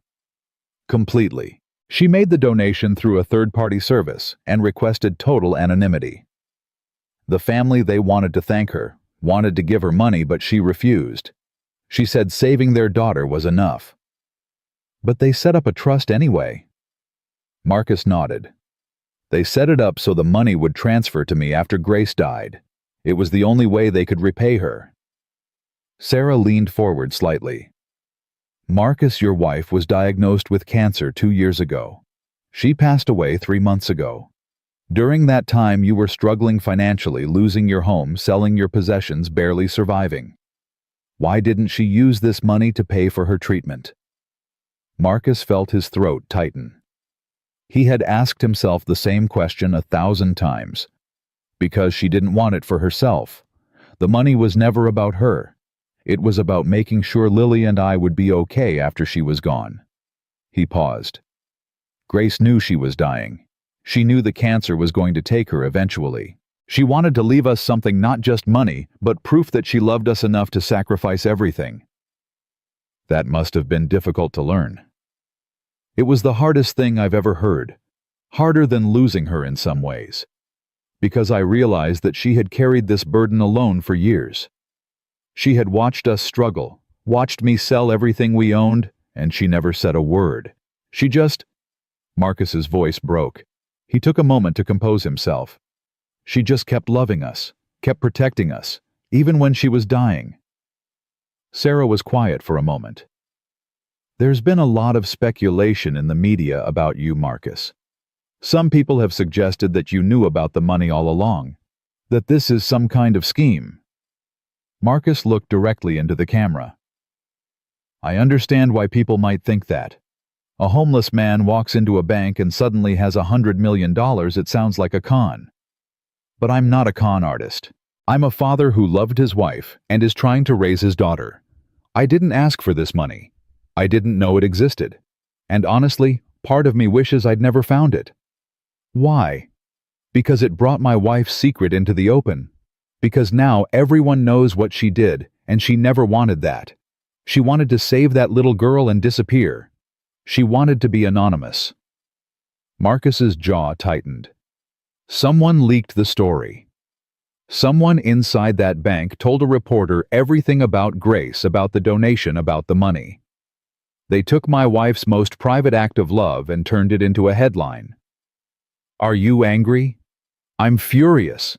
Not for myself, I don't care what people think of me. But Grace deserved better. She deserved to be remembered the way she wanted to be remembered. Not as some tragic figure in a news story. Sarah nodded slowly. What do you want people to know about Grace? Marcus felt tears burning behind his eyes. He didn't fight them. I want them to know that she was the best person I ever met.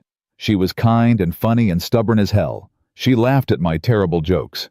She danced in the kitchen while she cooked dinner. She held our daughter for the first time and cried because she was so happy. He paused.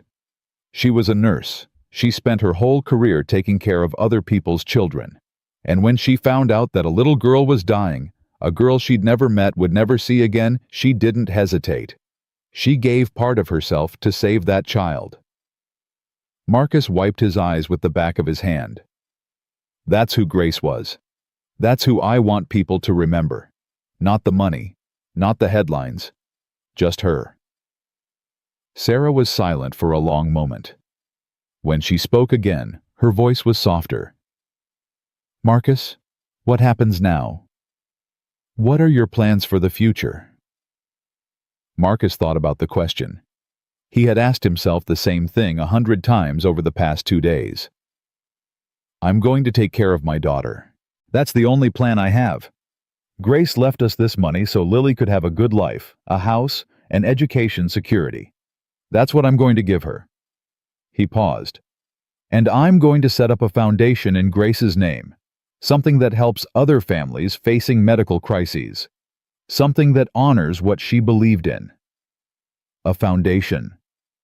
Grace saved one little girl's life. Maybe with this money, we can save more. Maybe we can make sure no other family has to choose between paying rent and paying for treatment. Sarah smiled. That sounds like a beautiful way to honor her memory. It's what she would have wanted. The interview ended a few minutes later. Sarah thanked Marcus for his honesty, and a production assistant led him back to the green room. Lily ran to him the moment he walked through the door. Daddy, I saw you on TV. Marcus scooped her up and held her tight. You did. You looked so handsome, and you talked about Mommy. I did, sweetheart. I told everyone how wonderful she was. Diane approached her expression unreadable. That was not what I expected. Was it bad? No. Diane shook her head slowly. It was perfect. You were honest. Real. People are going to respond to that. Marcus set Lily down. I just told the truth. That's exactly why it worked. Diane pulled out her phone. The interview hasn't even finished airing, and the response online is already overwhelming. People are moved, Marcus. They're on your side. Marcus didn't know what to say. He hadn't done the interview to win people over. He had done it because Grace deserved to have her story told properly. What now? He asked. Now we go back to the hotel and wait for the fallout. The other networks are going to want interviews. Magazines, podcasts, everyone. We'll have to be strategic about which ones we accept. I don't want to do any more interviews. Diane raised an eyebrow. You just gave the performance of a lifetime, and you want to stop? It wasn't a performance, it was the truth, and I've said everything I need to say. Marcus looked down at Lily. I promised someone chocolate ice cream. Diane sighed. Fine, but Marcus, this isn't over. The story is going to keep growing. You need to be prepared for that. I know, but right now my daughter needs ice cream. Everything else can wait. They left the studio through a back entrance to avoid the reporters gathered out front. The car took them to a small ice cream shop a few blocks from the hotel. Marcus ordered a chocolate cone for Lily and nothing for himself. They sat at a table by the window watching people walk by. Lily ate her ice cream happily, chocolate dripping down her chin. Daddy. Yeah, sweetheart. Why were you crying on TV? Marcus reached over and wiped the chocolate from her face with a napkin. Because I was talking about Mommy. Sometimes when I think about her, I get sad. Lily nodded seriously. I get sad too, but Emma says it's okay to be sad. She says it means we loved Mommy a lot. Emma's right. Daddy, is Emma going to be my friend now? Marcus thought about Catherine Wellington, about Emma, about the strange web of connections that had brought them all together. I think so, sweetheart. Would you like that? Lily's face lit up. Yes. She said she'd teach me how to braid hair. Marcus laughed. Then I guess you're going to learn how to braid hair. His phone buzzed. He glanced at the screen, a text from a number he didn't recognize.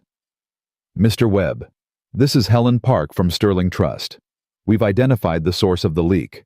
Please call me at your earliest convenience. Marcus stared at the message.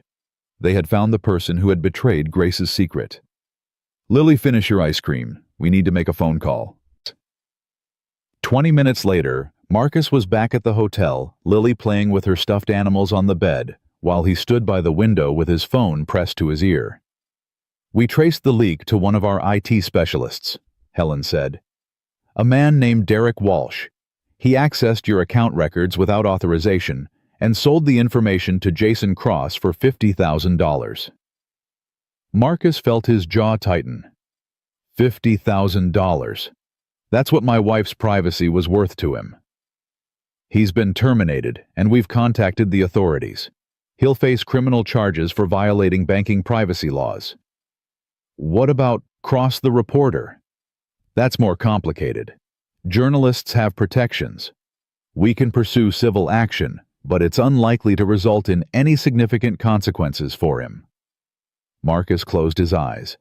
He thought about Jason Cross, standing outside the hotel that first night, smiling that cold, knowing smile. The man had made a career out of exploiting other people's pain. What about the money he paid Walsh? "The $50,000. That's part of the criminal investigation. If Walsh is convicted, he'll likely have to forfeit the funds." "I want it donated." Helen paused. "Excuse me. Whatever money Walsh got from selling my wife's story, I want it donated to charity. A children's hospital, something like that. Something Grace would have approved of." "Mr. Webb, that's the money would go to the government after." "Then fight for it. Use whatever legal resources you have. I don't want that money going anywhere except to help people Grace would have helped." Helen was quiet for a long moment. "I'll see what I can do." "Thank you." "Mr. Webb, there's one more thing. The interview you gave this morning, it's everywhere. Social media news sites everywhere. The public response has been extraordinary." "What do you mean?" "People are moved by your story, by Grace's story. We've received hundreds of calls at the bank from people asking how they can help, how they can donate to the foundation you mentioned." Marcus hadn't expected that. He had mentioned the foundation almost as an afterthought, a way to honor Grace's memory. "There's no foundation yet. I just said I wanted to start one." "Well, you might want to start one quickly, because the demand is there." Helen's voice softened. "Your wife touched a lot of people, Mr. Webb, even people who never met her." Marcus looked at Lily still playing with her animals on the bed. "I'll think about it. Let me know if you need any help. Setting up a foundation requires legal work, financial planning, all kinds of things. We have people who can assist." "Thank you, Helen, for everything. Take care of yourself, Mr. Webb, and take care of that little girl." Marcus hung up and walked over to the bed. He sat down beside Lily, who immediately crawled into his lap. "Daddy, when are we going home?" Marcus froze. Home. They didn't have a home anymore. The apartment had been lost weeks ago. Everything they owned was either sold or sitting in storage somewhere. "Soon, sweetheart. We're going to find a new home soon. With a yard." Marcus thought about Grace's letter. Give her the life we dreamed about, the house with the big yard, the dog, the vacations to the beach. With a big yard, big enough for a dog. Lily's eyes went wide. "A dog? Really? Really? Mommy always wanted us to have a dog." Lily threw her arms around his neck. "I love you, Daddy. I love you too, baby girl." Marcus held her close, feeling her small heartbeat against his chest. He thought about everything that had happened in the past 2 days, the bank, the money, the Wellingtons, the interview, the leak. It was overwhelming, terrifying, completely beyond anything he had ever imagined. But sitting here holding his daughter, Marcus felt something he hadn't felt in months.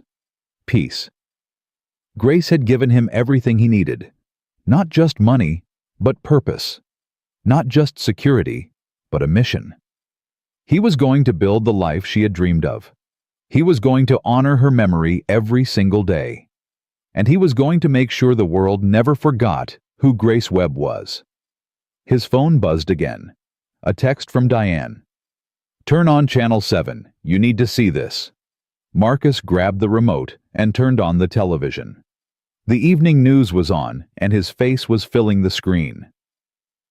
The interview with Marcus Webb has gone viral with millions of views across social media platforms. The response has been overwhelmingly positive, with many calling Webb's tribute to his late wife the most moving thing they've ever seen.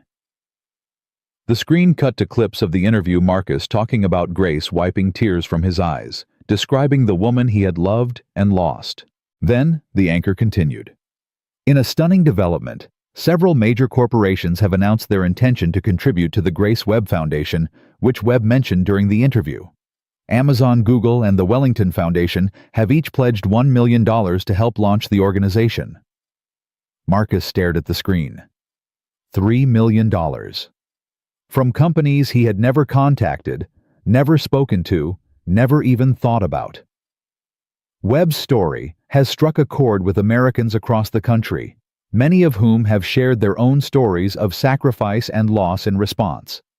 The hashtag #4Grace has been trending on social media all day. Marcus turned off the television. He sat in silence, trying to process what was happening. 2 days ago, he had been homeless, desperate, forgotten. Now, his face was on every screen in America, and strangers were pledging millions of dollars to honor his wife's memory. It was too much. It was impossible. It was exactly what Grace would have wanted. Lily tugged at his sleeve. "Daddy, why are you crying again?" Marcus laughed through his tears. "Because I'm happy, sweetheart. I'm really, really happy. Because of Mommy. Because of Mommy. And because of you. And because—" He pulled her close. "Because sometimes good things happen to people who need them." Lily nodded seriously. "Mommy always said that. She said if you're good, good things come back to you." Marcus kissed the top of her head. "Your mommy was the smartest person I ever knew." "I know," Lily said matter-of-factly. "She told me that too." Marcus laughed a real laugh, full and warm and alive. For the first time since Grace died, he felt like everything was going to be okay. Not just okay. Beautiful. 6 months later, Marcus stood in front of a mirror adjusting a tie he still didn't know how to knot properly. His hands fumbled with the silk, twisting it the wrong way for the 3rd time. "Daddy, you're doing it wrong again." He looked down at Lily, who stood beside him in a yellow dress with white flowers. Her hair was braided. Emma had taught her how, and she wore the tiny pearl earrings Catherine Wellington had given her for her 5th birthday last month. "I know, sweetheart. Ties are hard. Mommy used to do it for you." Marcus felt his chest tighten. "Yeah, she did." Lily reached up and took the tie from his hands. "Emma showed me. Let me try." Marcus knelt down, and his 5-year-old daughter began working on his tie with intense concentration. Her small fingers moved slowly, carefully, the way Grace's used to move when she was focused on something important. "There," Lily said proudly. "It's not perfect, but it's okay." Marcus looked in the mirror. The knot was lopsided, slightly too tight, completely imperfect. It was beautiful. "Thank you, baby girl." "You're welcome." Lily smoothed down the front of his jacket. "Mommy would say you look handsome." "You think so?"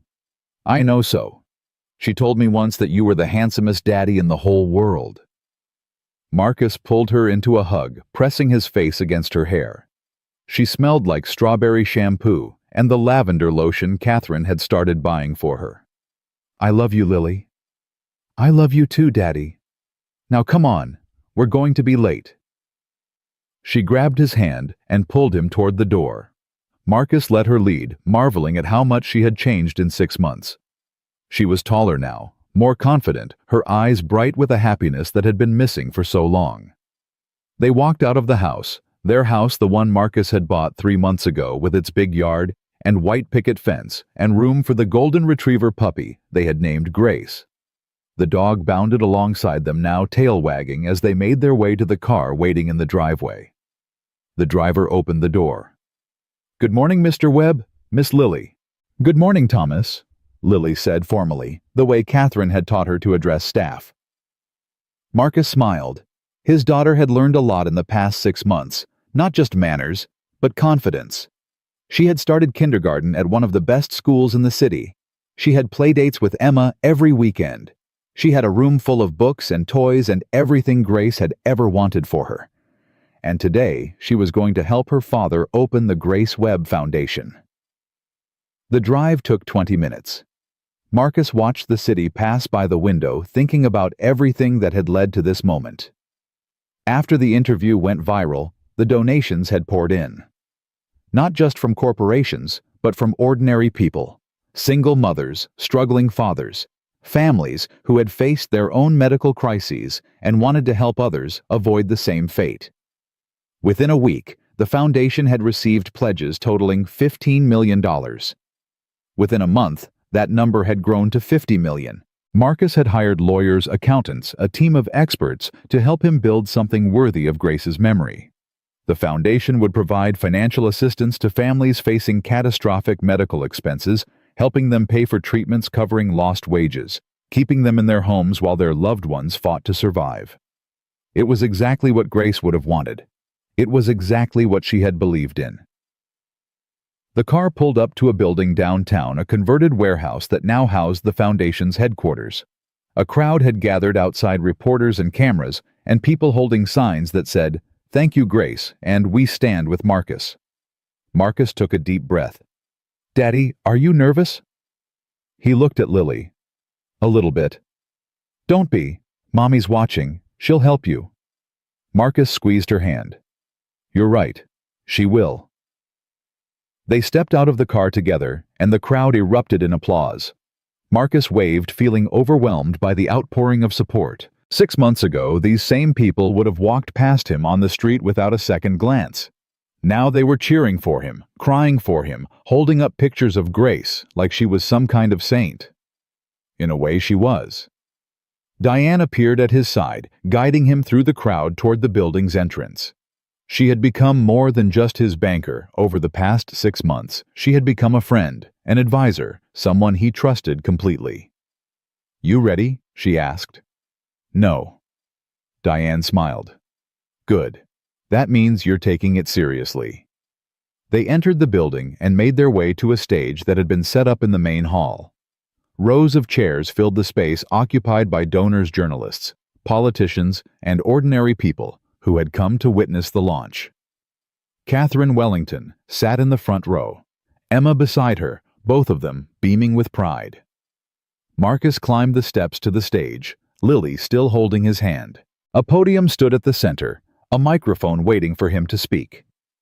He looked out at the crowd. Hundreds of faces stared back at him, waiting. He thought about Grace, about the woman who had saved a stranger's child and refused any recognition, about the wife who had kept a $91 million secret to protect him, about the mother who had spent her final months making sure her daughter would be taken care of. He thought about her letter still folded in his wallet, the words he had memorized long ago. "Don't be afraid of the money. It's not a burden. It's a gift. Use it to build something beautiful." Marcus stepped up to the microphone. "Thank you all for being here today." He began, his voice steady, despite the emotion churning inside him. 6 months ago, I walked into a bank, hoping to find enough money to buy groceries for my daughter. Instead, I discovered that my wife had left me $91 million money she had received for saving a little girl's life, money she had refused to touch even when we had nothing, even when she was dying. He paused, gathering himself. Grace Webb was the most selfless person I have ever known. She gave part of her own body to save a child she had never met.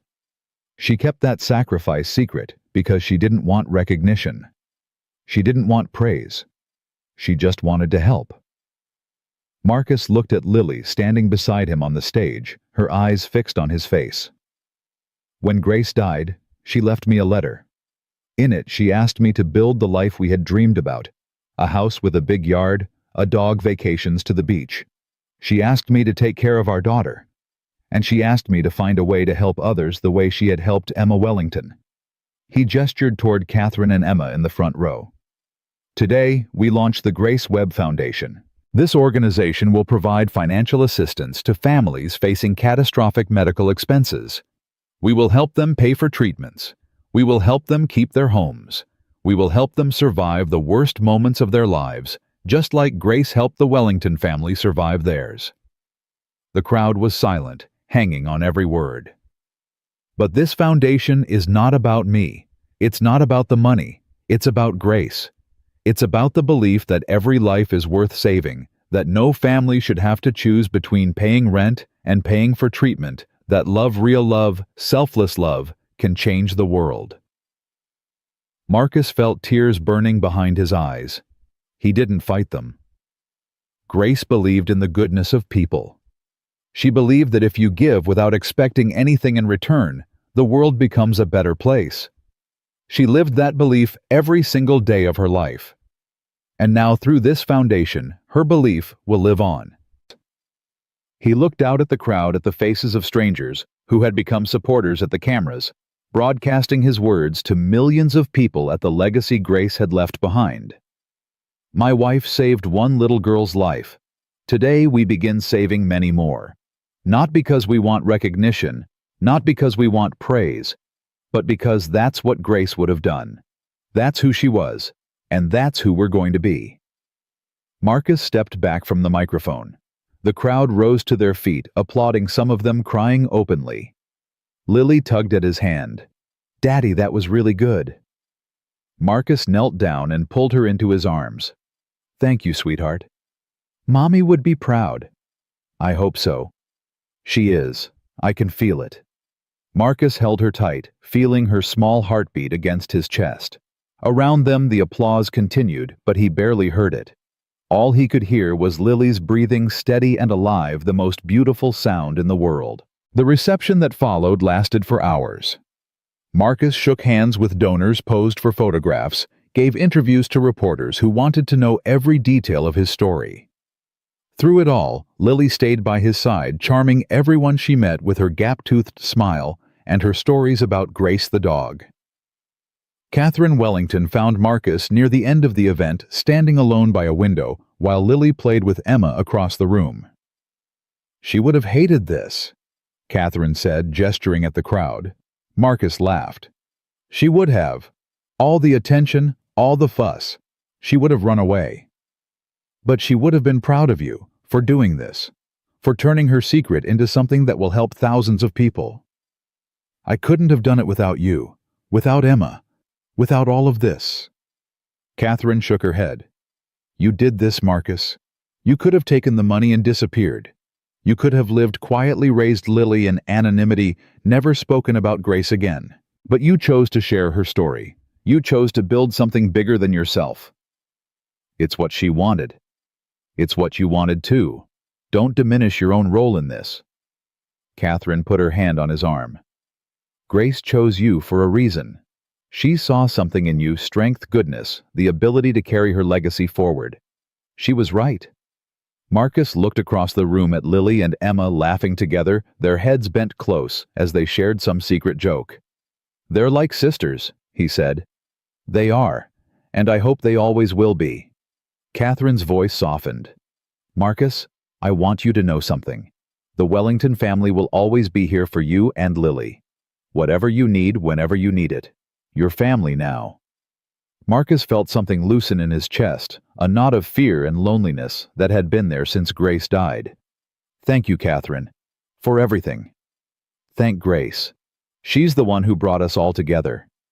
Diane approached, tablet in hand. "Marcus, the final numbers are in. Between the event today and the online donations, we've raised an additional $12 million. The foundation now has over $70 million in committed funding." Marcus stared at her. $70 million. $70 million. Enough to help thousands of families. Maybe tens of thousands. He thought about Grace lying in that hospital bed, telling him to keep the card. She had known. She had known this would happen. She had planned for it, hoped for it, believed in it, even when she was dying. "Grace," Marcus whispered. "You incredible woman." The event ended as the sun was setting. Marcus carried a sleepy Lily to the car, her head resting on his shoulder, the way it had that first day at the bank when everything had changed. "Daddy," she murmured. "Yeah, baby. Is the foundation going to help people like us?" "That's exactly who it's going to help, sweetheart. People who are struggling. People who need someone to believe in them." "Good," Lily yawned. "Mommy would like that." "She would, baby. She really would." The drive home was quiet. Lily fell asleep within minutes, her small body warm against Marcus's side. He watched the city lights pass by the window, thinking about everything that had happened since that morning at Sterling Trust Bank. He had walked in as a homeless man, desperate and broken. He had walked out as something else entirely, not just wealthy, but purposeful. Grace had given him more than money. She had given him a mission. When they arrived home, Marcus carried Lily inside and laid her gently on her bed. Grace the dog curled up at her feet, and Marcus pulled the blanket up to her chin. He stood there for a long moment watching her sleep. She looked so much like Grace. The shape of her nose, the curve of her lips, the way her eyelashes fanned across her cheeks. Every day she reminded him of the woman he had lost.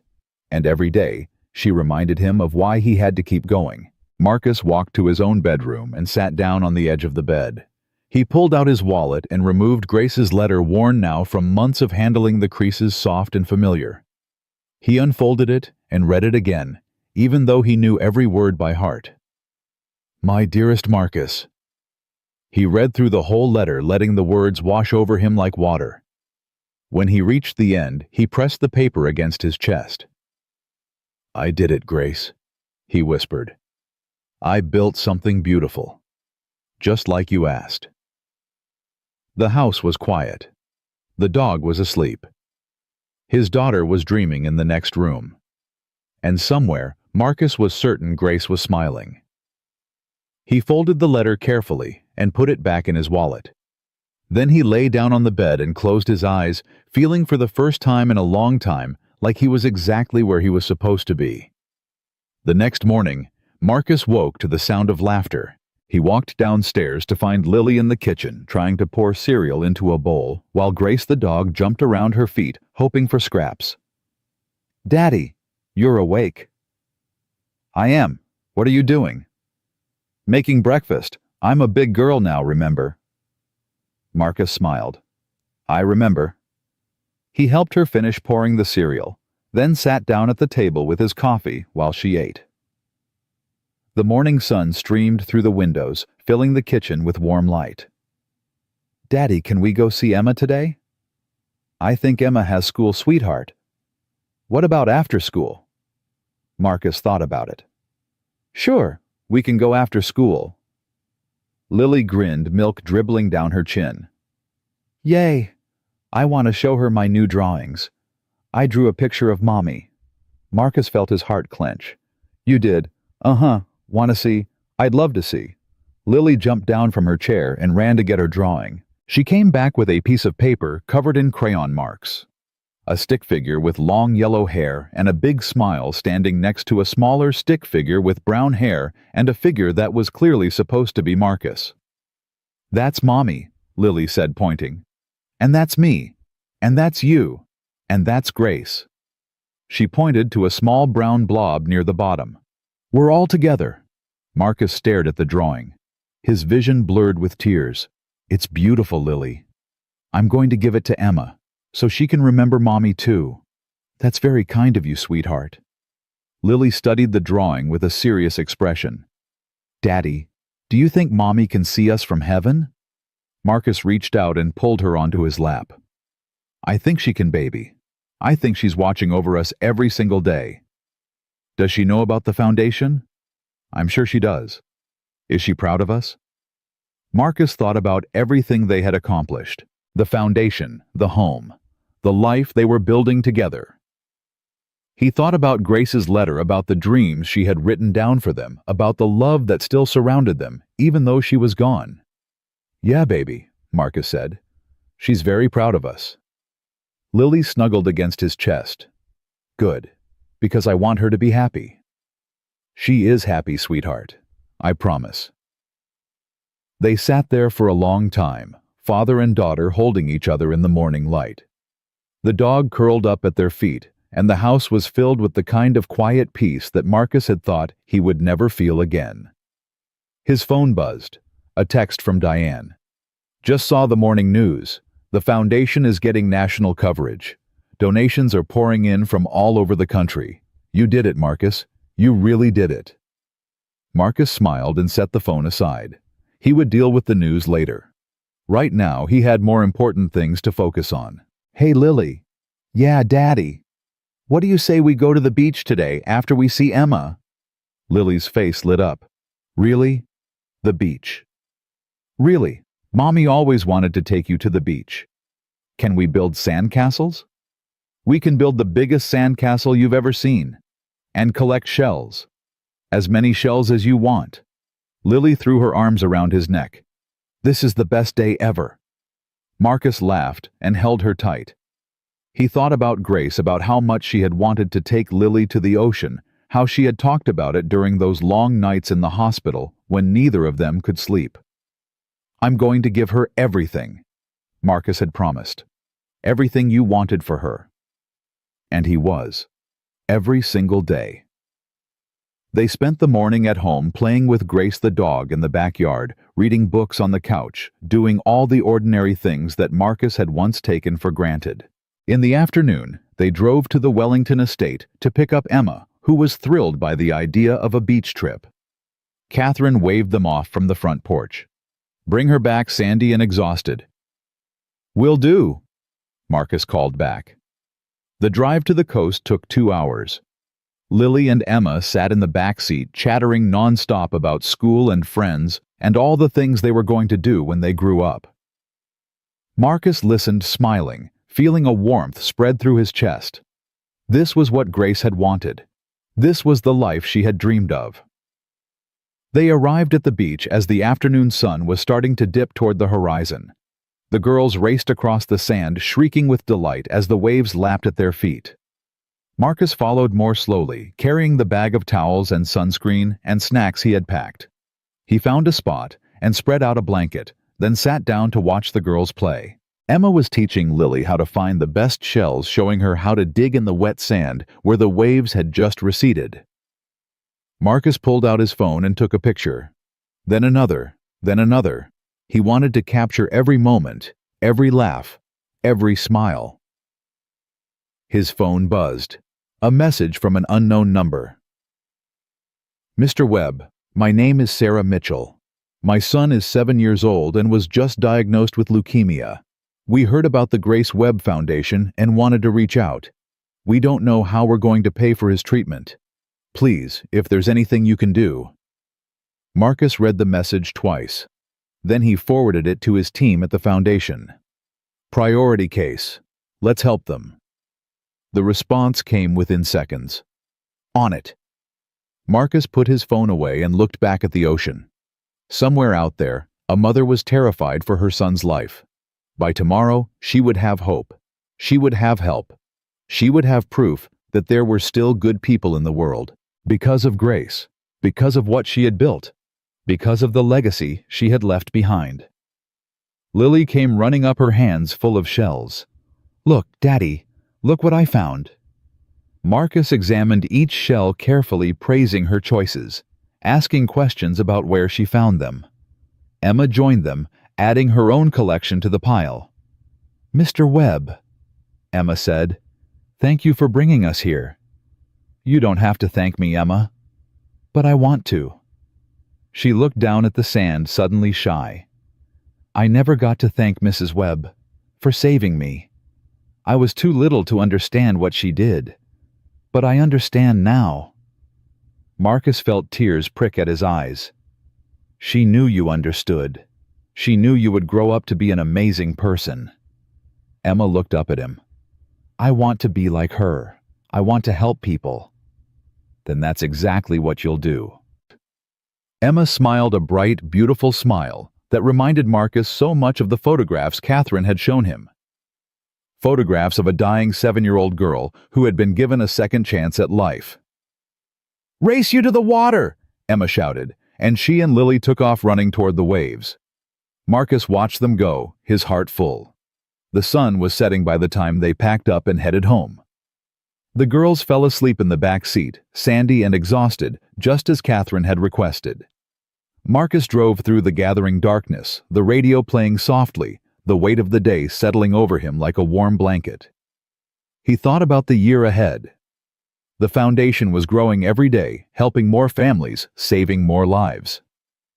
Lily was thriving in school, making friends, learning and growing in ways that amazed him. The house was full of love and laughter and the kind of joy Grace had always wanted for them. It wasn't the life Marcus had planned. It wasn't the life he had expected. But it was the life Grace had given him, a gift wrapped in tragedy that had turned into something beautiful. He pulled into the driveway and looked at the house. The porch light was on, welcoming them home. Grace the dog was probably waiting at the door, tail wagging, ready to greet them. Marcus turned off the engine and sat for a moment in the silence. "Thank you, Grace," he whispered, "for everything." He got out of the car and carefully lifted Lily from the back seat. She stirred slightly, her arms wrapping around his neck. "Daddy, are we home?" "We're home, sweetheart." "Is Mommy still watching?" Marcus looked up at the sky, at the stars just beginning to appear in the darkening blue. "Yeah, baby, she's still watching." Lily smiled sleepily. "Good. Tell her I love her." "I will. I tell her every day." Marcus carried his daughter into the house, into the home Grace had given them, into the life she had made possible. He laid Lily in her bed, kissed her forehead, and whispered a prayer of gratitude for everything they had. Then he walked to his own room, sat down on the edge of the bed, and looked at the photograph of Grace on the nightstand. She was smiling in the picture, her eyes bright with the love that had defined her entire life. "I'm going to keep my promise," Marcus said to her. "I'm going to give Lily everything you wanted for her. I'm going to help as many people as I can. I'm going to make sure your sacrifice meant something." He reached out and touched the photograph, his fingers brushing against the glass. "I love you, Grace. I'll love you forever." The house was quiet. The night was peaceful. And Marcus Webb lay down to sleep, knowing that tomorrow would bring new challenges, new opportunities, new chances to honor the woman who had given him everything. Grace Webb had saved one little girl's life and refused to accept a single penny in return. She had kept a $91 million secret to protect her family. She had died believing that love, real love, selfless love, could change the world. And through her husband, through her daughter, through the foundation that bore her name, she had been proven right. Marcus closed his eyes. Grace's face, the last thing he saw before sleep took him. She had given him everything. Now it was his turn to give back. And he would spend the rest of his life doing exactly that. Because that's what love does. It lives on.